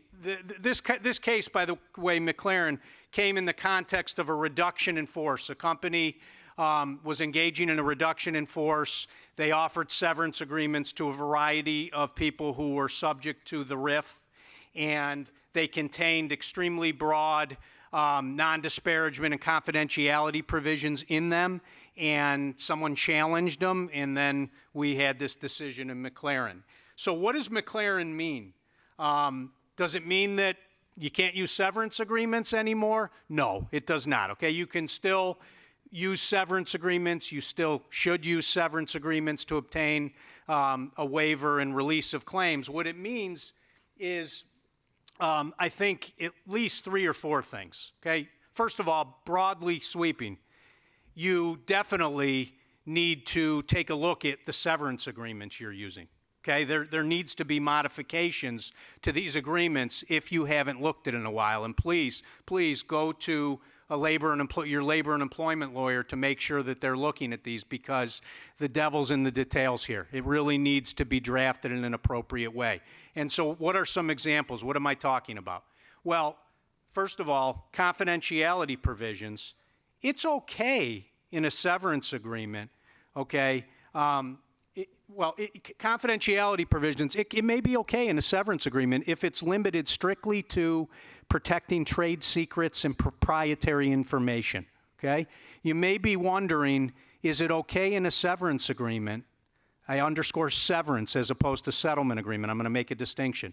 You may be wondering, is it okay in a severance agreement to preclude an individual from disclosing the amount of severance that they're paid under the agreement, okay? And this is a nuanced point, but if you look at the General Counsel's memo that came out in March of 2023 on this topic, it's unclear, okay? If you look at it, there's a footnote, and it's unclear. The way I read it is that there is still a risk in prohibiting an individual through a severance agreement as opposed to a settlement agreement. I'm going to come back to that, from disclosing the financial amount that they got under the severance agreement, okay? That's the way I read that. I think the most conservative reading is that could be an issue. Now, with that said, we all know most, if not all, employers still want that type of language. So it's going to be coming down to an appetite for risk sort of thing. In settlement agreements, I think it's clearer. In a settlement agreement, by contrast to a severance agreement, I mean an agreement that has reached between the parties as settlement of a pending NLRB charge or a pending matter. as opposed to a severance agreement, which is not. It's just being offered as a waiver of claims when a person leaves the organization, okay? In the settlement agreement context, I think it's clear, or much clearer, that you can have a confidentiality provision that precludes an individual from disclosing the financial terms, okay? So the safest route, in summary, as to confidentiality provisions in severance agreements post-McLaren is to tie them tightly, if you're going to do it at all, to protection of proprietary information and trade secrets. What can you do in the, I'm going to call it non-disparagement area? Well, let me just be direct. Right now, after McLaren, and by the way, I should say, I think employers should have two different versions of these agreements. There's a lot going on, you could tell here. McLaren, by and large, does not pertain to managers or supervisors, okay? So what we're advising clients is that they have a non-management version of a severance agreement and a management version of a severance agreement, okay? So I think you have more latitude in the management versions. What I'm speaking to is the non-management versions. And in non-management versions, certainly you shouldn't have non-disparagement provisions anymore. Broad provisions which say that you can't talk badly about your employer or disparage them in any way are going to be violative of the NLRA, okay? So the standard now is going to be non-defamation, okay? So there's a difference, and you want it to talk about that you can't defame the employer, and that means making maliciously false statements about the employer. All right, so that's the second change you're going to want to look at in severance agreements when we're talking about non-management folks. The third thing I think that you want to do in the general release of claims section, for those of you who look at a lot of these severance agreements, there's usually a list of different ordinances where claims are precluded from being filed. You want to omit, if you have in there, claims under the National Labor Relations Act or claims before the National Labor Relations Board. That should come out now, okay? I think you should, although it's not going to be a panacea to having a valid agreement, I think you should also have, language stating, like safe harbor language, stating that nothing in this agreement is intended to interfere with employees' rights under Section 7 of the National Labor Relations Act or anything similar, okay? And then I think that you also want make sure that you have a severability provision in these agreements like you always would anyways. And the reason I say that, there's this question about whether or not if you have an overbroad severance agreement, and it gets before the National Labor Relations Board. I say overbroad in the confidentiality and non-disparagement areas. There's at least a question as to whether or not that could conceivably invalidate the other portions of the release agreement, like the release provision, which would be a very bad thing, okay? So I think that at least if you have the severability language in there, which says that if certain provisions are found to be unlawful by an agency or some other forum, that the other provisions are still valid and can be enforced. I think that that's just a step in the right direction to continue to make that argument that at least everything else should be preserved. So bottom line is that this McComb decision, if you haven't taken a look at your severance agreements that you use day to day, whether or not it be in reduction in force settings or whether or not just be in one-off situations, I highly encourage you to do so. I know we're doing so with all our clients now in light of this. I will say, practically speaking, I think that hotels, companies, other places have business decisions to make in terms of how much they adjust these agreements, okay? And what I mean by that is, say you have, and that's not in this room, but say you have a client which is, has mostly white-collar office-type employees, okay? I mean, is there a chance that they may go to the NLRB if it's a one-off separation? Of course there's a chance. There's always a chance. But I think that the risk is a lot greater of something happening before the NLRB if you have a broader reduction in force, if you have, if you're in an industry like even hospitality or manufacturing where there's a lot more employees at issue. So I say that because I've had different conversations. Of course, you always need to lay out what the risks are, but I've had different conversations with different clients about how much risk they're willing to take based on whether it's one-off situations, based on whether it's reduction in forces, based on what industry they're in, based on the person at issue, and I don't think we can forget that. I don't think we can have, a one-size-fits-all approach towards this analysis. Yes, Steve? Rob, we've got a question. Sure. Question before you get further along. Earlier you made a point regarding severance agreements versus separation agreements. Settlement agreements. Yeah. Can you kind of elaborate on that again? Definitely. So severance agreement, when I say severance agreement, and I think the board makes a distinction between this, I'm thinking of, let's use a simple example, like the McLaren-McComb situation, okay? So let's say that the company's decided to, based on business needs, reduce their workforce by 20 people, okay? And on the way out, they want to try to do the right thing in their mind. They want to mitigate risk.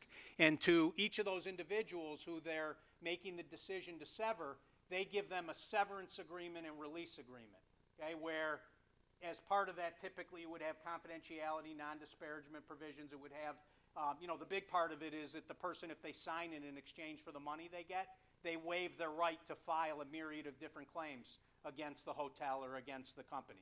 Okay, so that's what I think of in terms of a severance agreement. There's no pending claim filed by the individual. It's not being given to them to settle a pending case. Do you follow me?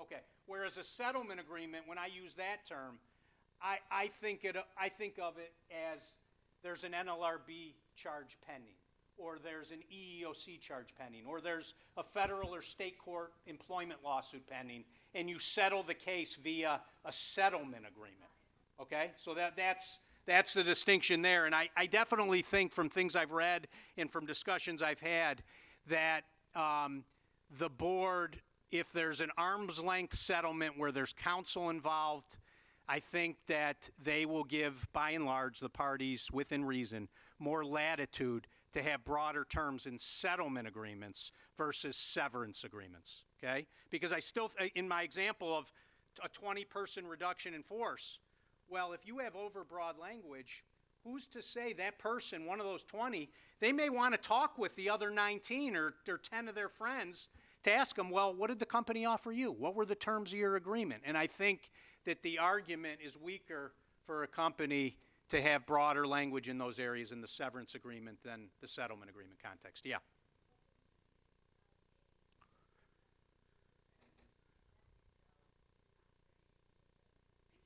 It cannot. It cannot. I think that would be, if there's a good fact and a bad fact column in terms of if you got before the board, I think that would be a positive fact.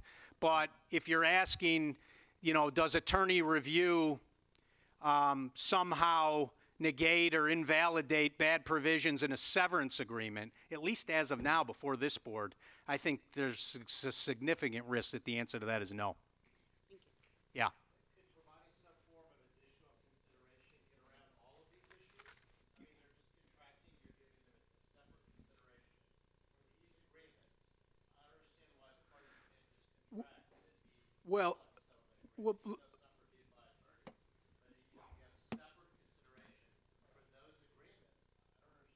Well, that's the whole, if we're understanding each other correctly, that's the whole issue here. In McLaren-McComb, I don't know what the amount was, but I'm just going to pick a number to illustrate the point. They said, we're laying off the following 10 or 20 people. McLaren, the company did. And we're going to give you severance agreements. And if you sign these severance agreements, I'm just picking a number, we're going to give you $5,000 each, okay? Well, there is consideration, but the board, the board still finds that having these overbroad provisions in the confidentiality, the non-disparagement area, that still is violative of the NLRA, okay? In that case, it was all All at-will employees, no other wrinkles there. It's just, this is a good example of, the board imposing their will in a way that, impacts non-union and union folks alike, okay? So to be clear, as part of these severance agreements, there's always some form of consideration, okay? All right, so I'm going to move on from McLaren and, well, you know what? There's one other thing I want to mention about McLaren-McComb. You may be wondering, does the McLaren-McComb decision, is it retroactive? Does it pertain to severance agreements that were entered into prior the effective date of McLaren-McComb, which was, can't remember the exact date, but it was around February of this year, okay?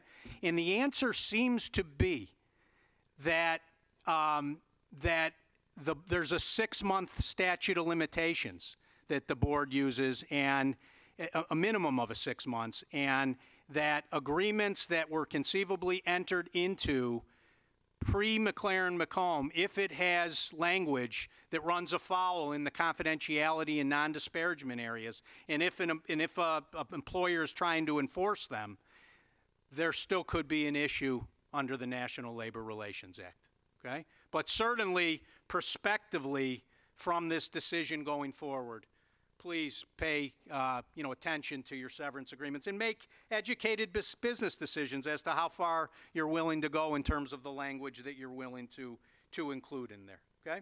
So the next thing I want to talk about is let's transition to what I'll call just the climate that we're operating in terms of the labor law. And some statistics here. The number of employees seeking representation by unions and the number of unfair labor practice charges against employer has increased over the past year at a rate not seen since the 1950s. For the 6-month period from October of 22 through March of 2023, the NLRB took in approximately 1,300 more cases than it did in the previous year, a 16% increase. The number of union election petitions to represent workers have increased. And when you look at Starbucks, Amazon, and Apple alone, in the last 6 months, workers have filed about 400 unfair labor practice charges against these 3 entities alone. Okay, so if this isn't a sign of what's coming, at least as of now, under this administration, I'm not sure what is. There's been some other recent news involving certain hotels without naming names, a New York and a Hawaii hotel. These involve situations that emanated from collective bargaining negotiations. So for those of you who, have unions at your properties, who go through the collective bargaining process, I think what I would say to you in the interest of time and in summary fashion is just be mindful that if you get into a dispute that ends up before this National Labor Relations Board, understanding that there might be differences in regions depending on what part of the country you're in, it's not going to be a real receptive NLRB to employers. Okay, and these were 2 instances where, one in the context of the way the New York hotel was bargaining, they were holding off. They said that we're not going to discuss economic issues until all non-economic issues are decided or reached an agreement on, which is, by the way, a fairly common approach that employers take a lot of times, okay? So, but in this case, they pushed it to the mat, and it got before the labor board, and the labor board said to the employer, the hotel, you can't do this. In the second instance in March, the hotel out of Hawaii was stonewalling a union or refusing to provide information regarding housekeepers' cleaning schedules in the context of collective bargaining, and the NLRB says that, or said that the labor board the hotel had an obligation to respond to that information request, okay? What's going on in terms of unionization efforts, some more recent news and some important points that have come out of this. This Amazon case, you're going to see, it's interesting because the general counsel is trying to use this Amazon case in many different respects to create more favorable law to employees and unions. There's a whole host of ways we're going to talk about right now that in the context of this vehicle of the Amazon decision, they're trying to increase their foothold in terms of more pro-employee, pro-union stances before the board. And in the background to this is, in January of 2023, there was an administrative law judge in the context of Amazon workers' efforts to unionize in 2 facilities in New York. They ruled that Amazon had violated the National Labor Relations Act in its efforts to resist unionization in 2 of its New York facilities, where it threatened to withhold wage increases and benefits if workers chose to unionize. Okay, and at this time, we're going to talk about some different things that the General Counsel, the National Labor Relations Board, is trying to do. At this time, they have not been put into motion or have not been granted because the ALJ took the position in this Amazon case that they can't overrule precedent right now because they have to rely on current NLRB precedent. But stay tuned, as you're going to see in these next slides. So the first thing that came up is the NLRB General Counsel is talking about captive audience speeches. And just so we're all clear on what captive audience speeches are, if a union files a petition to represent workers, okay, at a hotel or some other employer, as of now, as long as it's not within the 24 hours before the election, and as long as you don't say things that cross the line, employers can engage in captive audience speeches where they have their employees come in and they tell the employees all the different reasons why they think that it's not in their best interests, you know, to have a union, all the different legitimate, lawful business reasons why they think that that it's not in the best interests of the company. And that right now, as long as I said the things being said in the captive audience speech aren't unlawful or don't go too far, that's okay. So now the General Counsel is taking the position, and it hasn't come to fruition yet, but they're taking the position that if you want to have a captive audience speech, which can be a really compelling way to get your message across, a really efficient way to get your message across, that it needs to be truly voluntary, that employees have to voluntarily consent to it, and it really needs to be voluntary, okay? And you've got to go out of your way under this labor board to talk about you don't have to show up if you don't want to. It's truly voluntary. You don't have to be there. The employer's conducting it. You really, I think, want to use that sort of language if you don't want to run the risk. And again, it's a business decision you have to make in terms of the value of it. But I can tell you from experiences that employers, in the context of these union campaigns, they regularly over the years have used speeches by their managers to employees where they have a crowd to try to have as much reach as they can, to try to influence them.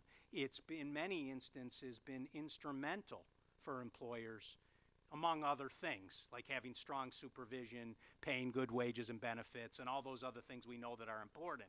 But it has been very important at different instances, I tell you, for employers to be able to engage in these. And if this movement comes to fruition, captive audience speeches are going to have to be voluntary, which would be a big blow to the sometimes uphill battle that employers have, especially in this climate, where I think the popularity of unions are, by and large at an all-time high as compared to what they've been in other time frames. So this is one thing that's come out of the Amazon case. The second thing that's come out of the Amazon case, I mentioned captive audience speeches. This TriCast situation, I'm just going to summarize it in the interest of time. This speaks to, though, what you can say and can't say as an employer in captive audience speeches. Okay, so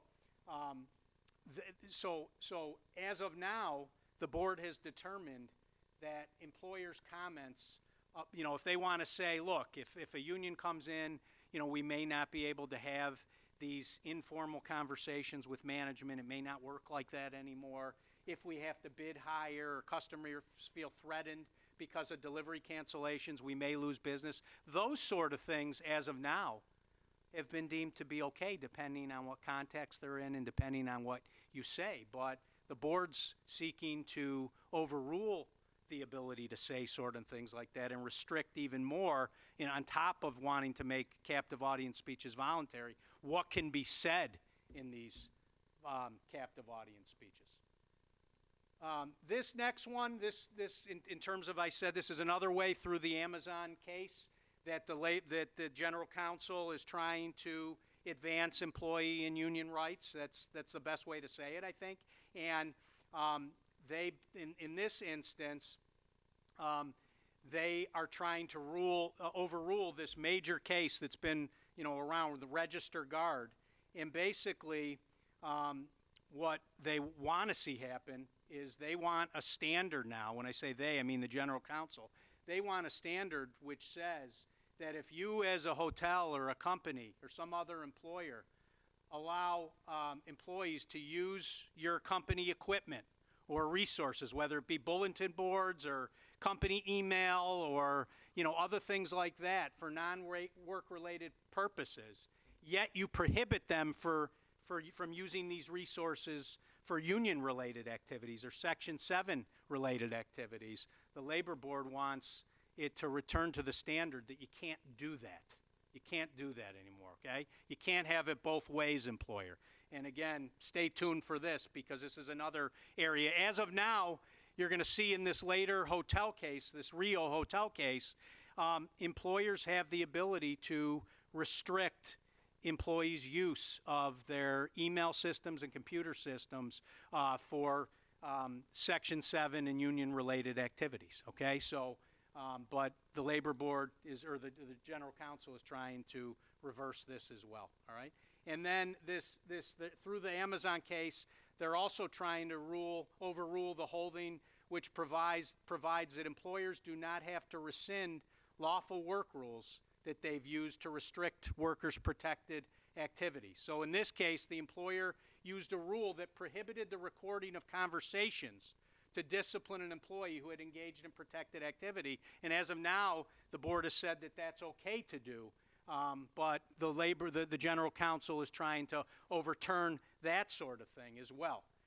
And then I wanted to mention this Fifth Circuit case governs the state of Texas here, as well as Louisiana and Mississippi. This case involved Tesla. All right, there's been a lot of activity involving Tesla, we all know. But in this case, Musk had tweeted the employees that they would lose stock options in the company if they chose to unionize. And the board found that that violated Section 8A1 of the Act because they found that it was a threat to engage in the sort of union activity that they wanted. And the case went on to say that, look, there may be some things that are acceptable for employers, to say, but if you're going to threaten particular loss of benefits like that was done here, then that's going to be a problem under the NLRA. So what could be okay? I mean, again, it depends on the context and it depends on all the background facts, but the bottom line is that you could say things as an employer like, look, we will engage in good faith bargaining if a union comes in here, but we can't guarantee what's going to occur or arise as a result of the bargaining. That's okay. You could say things like that. That's factual. That's objective. You're not threatening individuals. You're telling them that you're going to bargain in good faith. But if you make a threat under this Tesla case as it relates to particular benefits, that's going to be an issue. All right. And then I just wanted to mention that this Ben & Jerry's store in Vermont, there's unionization efforts there. So if that's successful, then that'll be the first Ben & Jerry's store that will be unionized.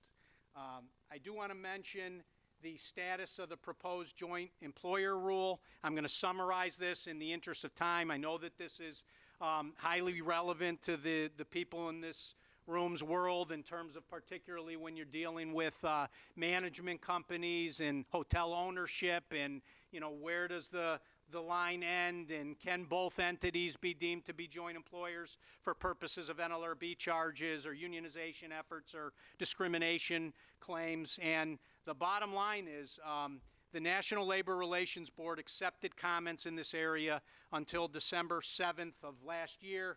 The upshot of this is that the National Labor Relations Board, if this new proposed rule goes through, will make it easier to establish that entities are joint employers, okay?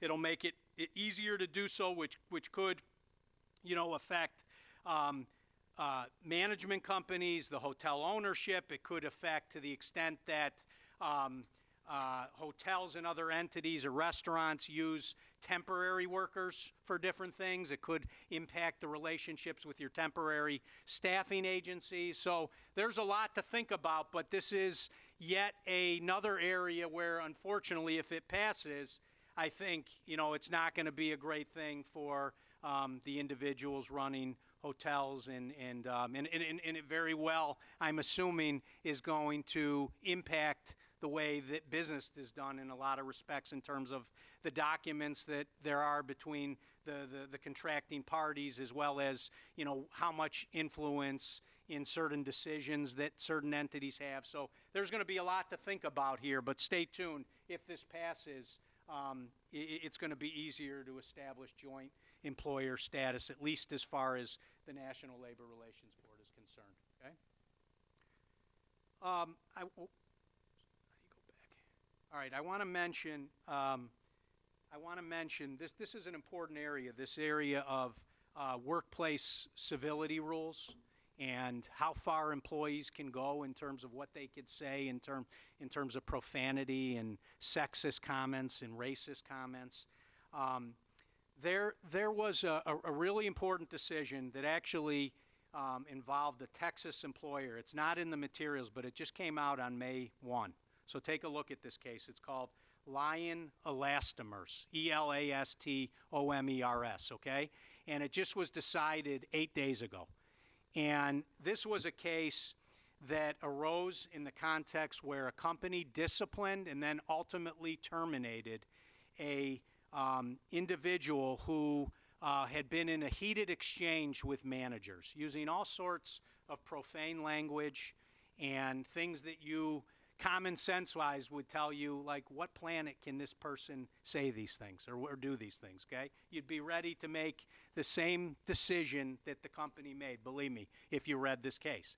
But not so fast with the current National Labor Relations Board. And in this case, okay, the upshot of it was that they went out of their way to say that you need to analyze profane language, sexist comments, racist comments in two different buckets. The first bucket is in the context of a situation where there's no potential protected concerted activity, like no potential complaints or discussion about wages, terms and conditions of employment, safety conditions, wage and hour issues, okay? And if there's no protected concerted activity at issue, this Lion Elastomers case said that you as an employer have more latitude to do what you want to do and discipline individuals, okay? It's not complete latitude because remember, we're still operating before this National Labor Relations Board.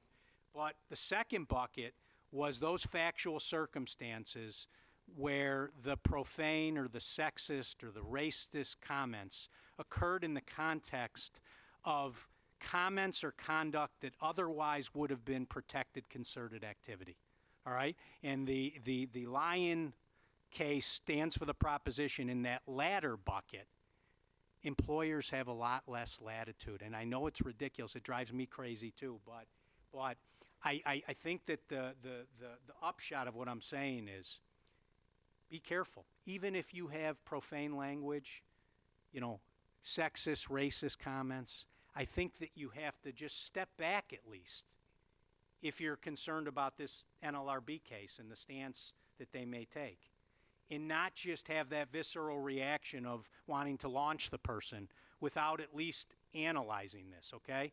The interesting thing about this case is that it really, I think, also creates a conundrum or a catch-22 between the EEOC and other laws that are out there. And what do I mean by that? I mean, well, the natural correct response as an employer, if there's racist or sexist language in the workplace, and by the way, I'm not saying that it still isn't. It should be. But is to promptly investigate it, talk to all the relevant people, and engage in some sort of preventive remedial measures to address the conduct, okay? But if you do that here as an employer or, a hotel, whoever it is, and you decide to terminate the individual based on certain language, you at least have to know that there may be a risk, and maybe you're willing to take it, if the person files an NLRB charge, if the profane or if the sexist conduct occurs in the context of protected concerted activity. So you have to decide, what you want to do. I think nothing's changed from the standpoint of prompt investigation, taking remedial measures, preventative measures. What those remedial preventative measures, I think one factor that needs to be considered that wasn't present, at the time, is this Lyon NLRB case as well. That's one more sort of arrow in the bag to consider. With that said, there's a little bit more here. You have the slides. Happy to talk about it. I'll be around. Thank you so much, everyone.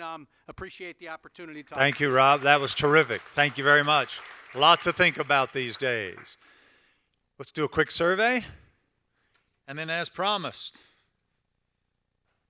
we're going to jump into security, an update on negligent security claims in the hospitality industry. And that'll take us to our rooftop reception. The hotel has relented. We're going to be on the rooftop. They got a little indoor-outdoor gig going on. They said, well, we can start indoor. I said, suits us as long as we can go outdoor. They said, yes. I said, because we have in-house and out-house attorneys here. And they said, okay, that's good. They didn't laugh as hard as you guys did, but I thought it was pretty funny. Charlie, I'm glad you liked that. Ladies and gentlemen, back with us, Kendall, Kelly, Hayden, Cozen, O'Connor. Kendall, take us home. Well, guys, thank you. I know you do not want to be in here right now, so I will make this fast and fun as promised. If I can figure out how to make my audio work again. Oh, here we go. Sorry, guys. Hold on. So much for being fast. What were you doing in California anyway? I was working. Working where? Beverly Hills. Catch up with you. Hey, Mikey. Oh, you don't mind if I ask around a little bit, do you? Don't do a damn thing. Stay out of this. This is the cleanest and nicest police car I've ever been in my life. This thing's nicer than my apartment. I just got off the phone with an Inspector Todd in Detroit. He says if you're out here investigating the Tandino murder, How you doing? you needn't bother coming back. You haven't the slightest idea who you're dealing with. Look, all three of us are cops. We should be working together. Cover me. Police! You're all under arrest! You do that again, I'll shoot you myself. Now, please something to drink, wine, a cocktail, espresso. No, I'm fine, thank you. I'll make it myself right back there with a little lemon twist. It's good. Try it. So, Eddie Murphy, hilarious. I could have done my entire presentation on various scenes in this movie. However, I'm sorry, you're going to have to listen to me instead. We don't all have an Eddie Murphy or a Beverly Hills Cop inside of our hospitality establishments. So I'm going to teach you a little bit about how to avoid some of these security instances. So the leading case in Texas, I can do this right. Y'all, I'm sorry. I'm going to get better at this. Here we go. No. Okay. Okay, sorry. I can't do it. It's like I can't get the pointer. Okay. So Timberwalk is what you need to remember. This is the leading case in Texas, but the factors that we outline in this case are applicable in a lot of other jurisdictions. So remember when you're listening to my presentation that although this is a Texas case, you will see the factors in Timberwalk really across multiple jurisdictions. And when I was preparing, I was so excited to make my typical joke that Texas, because we were once our own country, we can actually fly our flag at the same height as the American flag. Alas, that is an urban myth I have discovered at the age of 46. Any state can actually fly their flag at the same height. So basically in Timberwalk, this is the only case in my presentation that is not a hospitality case, and that's because it is the leading case in Texas. So any other slide that you see or the paper that I wrote, every single case applies to a hospitality establishment except for this. Basically in Timberwalk, a tenant was raped in her apartment building. She ended up suing in negligence and in premises liability, saying that the rape was caused by the apartment complex failing to have adequate security. And the court, the jury charged, the charge was under a premises liability theory. And the jury actually found for the defendant. The Court of Appeals reversed and said, no, no, no, you should have charged in negligence, not in premises liability. And the Texas Supreme Court came back and said, the proper theory of liability is premises. And the reason for that is because it has to do with the fact that when you are a patron going onto a premises owner or operator's area, the duty of care is different than in a typical negligence cause of action, because the duty has to do with whether or not the criminal act is something that is foreseeable. So the linchpin to liability in a negligent security case is always foreseeability, and the linchpin to foreseeability is always going to be duty. So let's look at that. Duty can be delegated. Basically, in the Liquid Ventures case, which was a nightclub case, the court said parking lot issue where there was a criminal activity happening in the parking lot outside of the nightclub was not the nightclub's responsibility, because 10 days before the incident happened, the nightclub owner had delegated the responsibility to have security measures to its lessee. Duty can also be created by a voluntary undertaking. What does that mean? That basically means you have to leave the injured party in the same way in which you found them. So, for example, in this case, in the casino case, there was a patron who was intoxicated, a female, and the casino worker thought it would be helpful to escort her to her vehicle, to a vehicle, not her vehicle, along with another intoxicated patron. The two of them went to her hotel room, he raped her, and she sued the casino saying, you shouldn't have done that, and the casino was at fault, because by voluntarily undertaking the duty to take her to a vehicle and put her in a vehicle with somebody else, that was a breach of the standard of care. Duty, like I said, is based on foreseeability. I won't go into that. These factors, again, are Timberwalk factors, but as you can see, there's lots of other states that follow these factors. So to kind of give you a high-level summary, I know nobody wants to stay the full 30 minutes of my discussion. Basically, similarity of prior crimes. What does that mean? That means you can't argue to a court that a defendant has a duty of care if you are in court for a stabbing and the prior incident at that hotel was, let's say, a robbery. They have to be similar crimes. Same thing with a death is not the same thing as somebody their room being burglarized. Proximity. The prior crimes, when you're trying to establish foreseeability, have to be in the proximity of where the instant crime occurred. So a crime that happened 5 miles away from this hotel is not going to be something that a court is going to find relevant. Recency of prior crimes. We're not going to look at crimes that happened 10 years ago. Plaintiffs' lawyers love to do that. We're only going to look at crimes within the last, say, 2 years is usually a reasonable standard time period. Frequency of prior crimes. If you have one prior crime, even as the exact same crime that happened in the instant case, that's not going to be enough to hold a hospitality establishment liable. Publicity. Do the police, have they been publicizing that there are prior crimes in the neighborhood? Have there been phone calls to the police department to come and deal with crimes at this hotel, the hotel that we're in? If so, that's going to be a factor. If they are unknown crimes and nobody ever called and reported them, that's not going to rise to the level of publicity under Timberwalk. Imminent crimes are also something that is not really a Timberwalk factor because it wasn't mentioned in Timberwalk, but in the Del Lago case, which I have up here, what that means is when you are, in the Del Lago case, it was a resort where resort employees witnessed a kind of a drunken brawl about to ensue. And of course it ensued and there was a fight, and the court said, that was a crime that was imminent. You saw that it was about to happen and you should have done something to prevent it. So these are relevant issues for you to spot in the hospitality industry.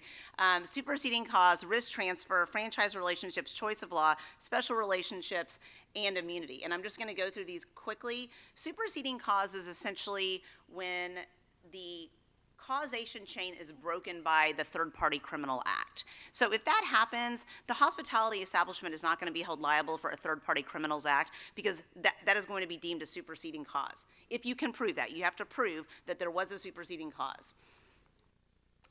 In the White Castle case, love this case, love White Castle, by the way, even though your tummy doesn't feel so good after you eat it. In the White Castle case, an assailant comes into White Castle and assaults a patron, a husband. The husband sues not only the White Castle, but White Castle Security Company and also the assailant. Well, then the injured party thinks it's a great idea to enter into a settlement with the assailant. So he settles with the criminal. And then he agrees, I don't know who drafted his settlement agreement, to indemnify the criminal for any and all claims that the criminal has brought against him. Well, White Castle sued the criminal. So be thinking about things like this if this happens to you, because when White Castle sued the criminal and the plaintiff had to be indemnifying him due to his release, White Castle was able to get out on summary judgment. You'll also see that when you have, for example, and I'm going to share with you some real world cases here in a second, when you have like a temporary staffing company, if that company has a contract with your hospitality establishment, we may have an opportunity to transfer risk to them. So franchise relationships, generally speaking, just remember when you are a franchisor, unless you are controlling or implementing security measures at your franchisee, there's a very good argument that you are not responsible for a negligent security issue or a third-party criminal act at your franchisee's premises. Okay, so choice of law, this is such a boring topic. I'm just going to tell you very high level. In a hospitality case, when you're dealing with a criminal act of a third party, basically the rule is the situs of the incident. So it doesn't matter if you're a Pennsylvania resident and you were in Texas eating at a Jack in the Box, Texas law is going to apply no matter that you're domiciled in Pennsylvania. No matter that there may be a choice of law provision in the franchise agreement saying all disputes are going to be decided in California. The situs is typically where the choice of law will be determined unless you have a situation in my Boys to Men example, which is the middle slide, that's Boys to Men. The manager of Boys to Men was killed. The estate of the manager sued the manager's employer, among other parties, as well as the hospitality establishment. And because workers' comp was at play and the benefits paid out were to the family and for the funeral expenses, et cetera, because those were paid out in a different state, Illinois law where it happened did not actually apply. And I think it was, the benefits were paid out in California. So if you're dealing with like workers' comp, it's gonna be a little bit different, but generally speaking, the situs. And here we have our favorite expert, Dr. Barth. Dr. Barth has been my expert in a case that I'm happy to share with you. I just won on appeal last Friday. I will share I will share that with you in a second. But I want to point out that this is a really easy way to argue summary judgment applies to your case in a negligent security situation. And that is you have to have an expert in most jurisdictions to argue what is the standard of care. You can't just create a standard of care without actually having expert testimony. So in the cases I cite in my paper and also up here, both of those cases were thrown out because the plaintiff didn't have the requisite expert testimony needed. Special relationship, what this basically means is there are some businesses that are deemed to, because of their relationship with the patron, have a duty by, just by law. So for example, a common carrier, like the cruise line in this case, carrier has an injured passenger. Generally speaking, that carrier has a heightened duty of care because it is a common carrier with a duty to protect its passengers. Second slide that says Outrigger Waikiki. So this is an interesting case. The third-party non-guest, so I want to be clear, he's not a guest at the hotel. He makes his way up to the balcony of the hotel and decides to try to commit suicide, jumps out of the hotel balcony and lands on a car that's parked in traffic. And so the motorist who owned the vehicle sued the hotel saying, well, you should have foreseen that happening. And as you might imagine, there's nothing foreseeable about that because that had never happened before. And also the court noted it's also relevant that the guy jumping out of the hotel was a non-guest. There is a different duty to a guest versus a non-guest. And also the guy in the street was not, in the car was not a guest. The Department of the Navy seal I have up there just kind of shows you the difference. Even though the Navy is obviously a common carrier, when one of its employees is injured, say they're on in this particular case, they were having a party on a ship, and one of the patrons was injured. And the court said just because the Navy controls the behavior of its personnel, of the patrons that are at the party, will not create a duty on the part of the Navy. Okay, so immunity. So just to be aware, a lot of these cases, especially in hotels and restaurants where there's an off-duty police officer, will create a separate liability issue. So in this particular case, because the security officer, the police officer, was working in a private party, okay, he was not working as a public police officer, and he was off duty, although he was employed by the hotel, the court said you cannot allege immunity as part of your defense because you're not operating in your true public capacity. What does not create a duty? What does not create a duty is furnishing a condition, entering into an agreement to furnish security, providing policies and procedures, or advertising security measures. What do I mean by furnishing a condition? Simply because, let's say you have, I don't know, you fail to provide some security guards at the hotel and there's an incident. That in and of itself, failing to have a condition there or furnishing a condition that could be considered to be negligent is not going to be enough to create a duty that rises to the level of foreseeability.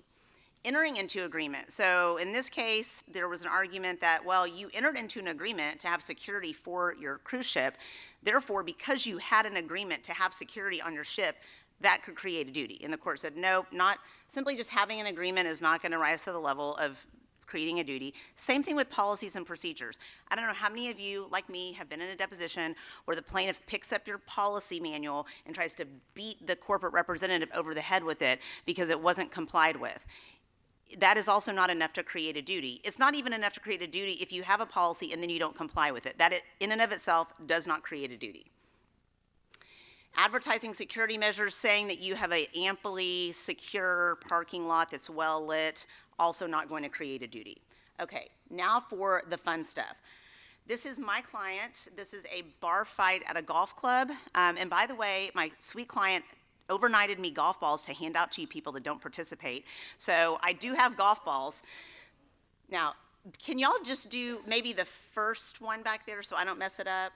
If you just click on the little megaphone. Is anybody back there? Okay, don't worry. Sorry for the language. Hey, dickhead, you fucking yell at my daughter? You yelled at my daughter, motherfucker? You wanna fucking punch me, motherfucker? Stop, huh? stop, quit. You wanna punch me? You wanna put my hands on my? You put my hands on me first, fuckway. You put your hands on. I don't give a shit. You do not yell at my daughter, fuckway. You wanna keep going? You wanna keep going, motherfucker? You wanna keep going? You think you're a daughter? I think we can cut that. So people think golf courses are just lovely aesthetic places to be. They are, but also other things happen there. Usually because the beverage on the right is involved. In this particular case, which is a pending claim and in litigation, so I'm not going to talk in detail about it. But just so you know, the allegation was player number 1, who's on the golf course, is, or let me say this, player number 2 is on the tee box. He's behind player number 1, who's in front of him. Player number 2 is irritated with the slow pace of play of player number 1. So he starts yelling at his daughter. That's why you heard the guy saying, "Why are you yelling at my daughter?" So then, after the round is over, they both end up in the clubhouse, and that altercation you just heard was recorded by my employee on her cell phone. They are both in the manager's office when a fight ensues because one guy, the guy whose whose daughter was being yelled at by the other guy, is waving his finger in the face of the now plaintiff, and the plaintiff was doing this to try to cover his face up, and when he put his hands down, he allegedly accidentally hit the hand of the finger waver, which caused him to punch him 5 times. And so the allegation is that we did nothing to intervene in that fight and stop it. Okay, this is my appeal that I just won, and I can finally talk about it. This is where Dr. Barth was my expert, so I cannot make this up. This is funny. Everybody, please listen to this part. So, wife and husband meet on a Back to the Future website. If you do not know what I mean when I say Back to the Future, please Google it immediately. They end up getting married in Vegas. Their first wedding is a Pirates of the Caribbean themed wedding. That tells you anything. And then their second ceremony, a reception, was at the Ritz-Carlton in Dallas, who is my client. And they spent $850,000 on their wedding. The night before her wedding, there was a burglary of her room by Mr. Rimlawi, who we see on the footage, that's from our hotel, carrying out $10,000 worth of gifts for her bridesmaids that were in this Tupperware container left out in her room, not in a safe, not behind the front desk, just out of her room. The evidence showed that the arguments were made that during turndown service, Mr. Rimlawi, the doors remained open during turndown service. And that is, just so you know, as most of you probably do know, it is to protect the housekeeper. So he slips into this large suite. It's a large suite, so there's more than one bathroom, more than one closet. He strips down naked, and he hangs out in the closet. And then he walks out, and he says hello to the housekeeper, who thinks, because she's been cleaning the other side of the suite, that he's actually the guest in the room. So he, of course, pretends like he's the guest. He tells her, take your time, no problem. And so he proceeds to remove all these things from her hotel room. The bride comes back that evening from her rehearsal dinner, freaks out, started screaming, saying she's going to kill herself, saying she wants to jump out the window. So the Dallas Police Department had to commit her to a psychiatric ward the night before her wedding. Y'all, I'm not even finished with the story. You cannot even imagine. So, of course, that's not how you want to spend the night before your wedding. So the next day, they come and they celebrate their $850,000 wedding. The entire wedding goes off without a hitch. The flowers are delivered. You watch the video. I wish I had shown you the video of her wedding. It literally is maybe like Duchess Kate's wedding. It was one of the nicest weddings I've ever seen. So the evidence, and she testified, everything happened as planned. My wedding went great. Lovely ceremony. A few months later, they, by the way, prosecute and convict Mr. Rimlawi. They get all of her personal property back. What was not returned to her was provided through her insurance carrier. And so she then decides to sue the Ritz-Carlton and say that because of this burglary the night before her wedding, she and her husband do not have a relationship sexually, they cannot have children, they need to redo their entire wedding. She is suffering from severe mental anguish, and so she was seeking $12 million. Now, I filed a motion for summary judgment based on the Timberwalk case. And I said, this is not a negligent activity case, it is a premises case. We won in the Dallas trial court a summary judgment. These yahoos appealed it to the Dallas Court of Appeals, and last Friday we found out that it was affirmed on all accounts. But I will tell you that she had, and I've listed the causes of action here just so you know, premises liability, we got that out because under Timberwalk there was no duty, no foreseeability that a man's going to strip down naked, slip in during the housekeeping service and act like he's the occupier of the room. She alleged negligence, negligent hiring, DTPA violations, res ipsa loquitur. Has anybody ever had a case where people actually still allege that? They did. Loss of reproductive capability, that is not a cause of action in Texas. Cost to redo the wedding, intentional infliction of emotional distress, and breach of contract. And the Court of Appeals said all of that is irrelevant because it is a premises case and that is the only cause of action that applies. So, FYI, if you have a case like this and you are in Texas, Timberwalk is your friend. This is a sadder story, and I share this with you because I actually was probably the only lawyer in the state of Texas to be picked for jury duty in a capital murder case, and it was this case. It's called Melanie Goodwin versus, the state of Texas versus Ernesto Reyes, who is the man you see. So basically, Melanie Goodwin is the darling little girl on the left. She was promoting Red Bull at a GameStop in Carrollton, Texas, which is a suburb of Dallas. She is leaving her place of employment, and her boyfriend, which nobody focused on this at the criminal trial, said, hey, can you stop and get me some Cheetos and chocolate milk on your way home? Now, I can tell you my husband is born and raised in Memphis, Tennessee, and he would never ask me to pick him up anything at 1 o'clock in the morning on the side of 35. So she goes into the Quick Trip where the defendant, Ernesto Reyes, is loitering around doing nothing because his boyfriend, his girlfriend had broken up with him. His mother had kicked him out of the house for beating up his brother, and he didn't have a car. And so he, and this is all in the evidence, he asked Melanie Goodwin if he can have a ride. And she is hesitant, and what we know is somehow he ends up in her car, where he strangles her, rapes her, and then takes her to that office park right there and sets her on fire. Very difficult to be a juror in that case. I was the youngest juror. I was probably the closest in age to her. But I share this with you because it then became a civil case. And the parents sued Quick Trip, and the trial court actually found in favor of the parents. And the Court of Appeals in Fort Worth, Texas, reversed, saying it was not foreseeable that this could happen. And the testimony was the manager talked to Mr. Reyes, the manager of the Quick Trip, and said, you can have my lunch. The manager had given Mr. Reyes his lunch, to give him some food, had offered him a fountain drink, also said he was not exhibiting any signs of violence in the store. He wasn't making comments to any other customer. He was just loitering around, kind of doing nothing. So, Quick Trip, not liable. Okay, story about me. This is a real situation. I was mugged outside of a Marriott. Between leaving my dinner at a very nice hotel in Chattanooga, Tennessee, walking to the Marriott where I was staying. And I do not like to walk, okay? I wear high heels. I live in Dallas. I do not walk. My client is from Chicago, does not wear high heels, and is about 8 inches taller than me and loves to walk. So we're walking from the restaurant to the hotel. And somebody asked us for money, and we both ignore him because we're used to being asked for money living in big cities. And the next thing I know, I'm being thrown onto the ground, mugged, and I am probably stupid in this situation because not only do I like to be flashy, as you can tell, I'm only wearing like 9 bracelets right now. At the time, I was also wearing something outlandishly similar.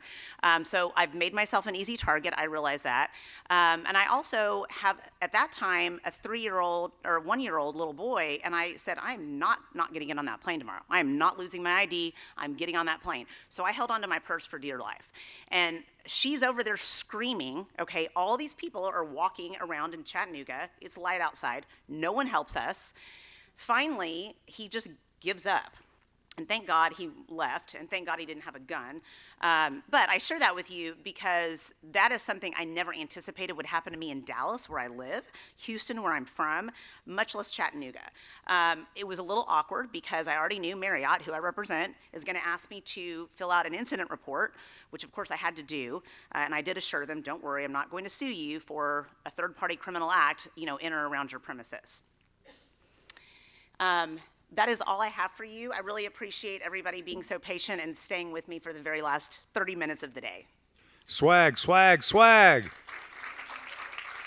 By the way, let me just say I am not carrying this stuff back to Dallas. I've got golf balls, I've got gift cards. So I'm going to start handing them out at happy hour, or just come and grab one so I don't have to haul all of this back. First come, first serve. Go up and see Kendall. Thank you very much, Kendall. You rock. We appreciate it greatly. Thank you. Let's say thanks. So, ladies and gentlemen, here's the deal.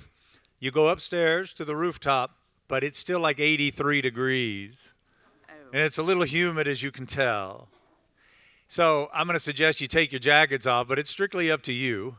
But second, because of it's been humid here, right? The furniture outside is still a little damp, so they've set up our bar inside, and they've roped off an area exclusively for us. You can take your drinks from the inside bar to the outside. If you get your drinks at the inside bar, I'm buying. If you get your drinks at the outside bar, get your checkbook out. Oh, no, wait, get your credit card out. People still use checkbooks? Never mind. I'm showing my age, right? Yeah, where did that come from? All right. But so get everything from the inside bar. And this has been a great day. Can we say thank you very much to all of the presenters still in the room? Yeah, thank you. Andrea just had to step out, but when you see her again, say congratulations. She'll be with us tomorrow. And it's been a great day. Look forward to seeing everybody upstairs. Woo!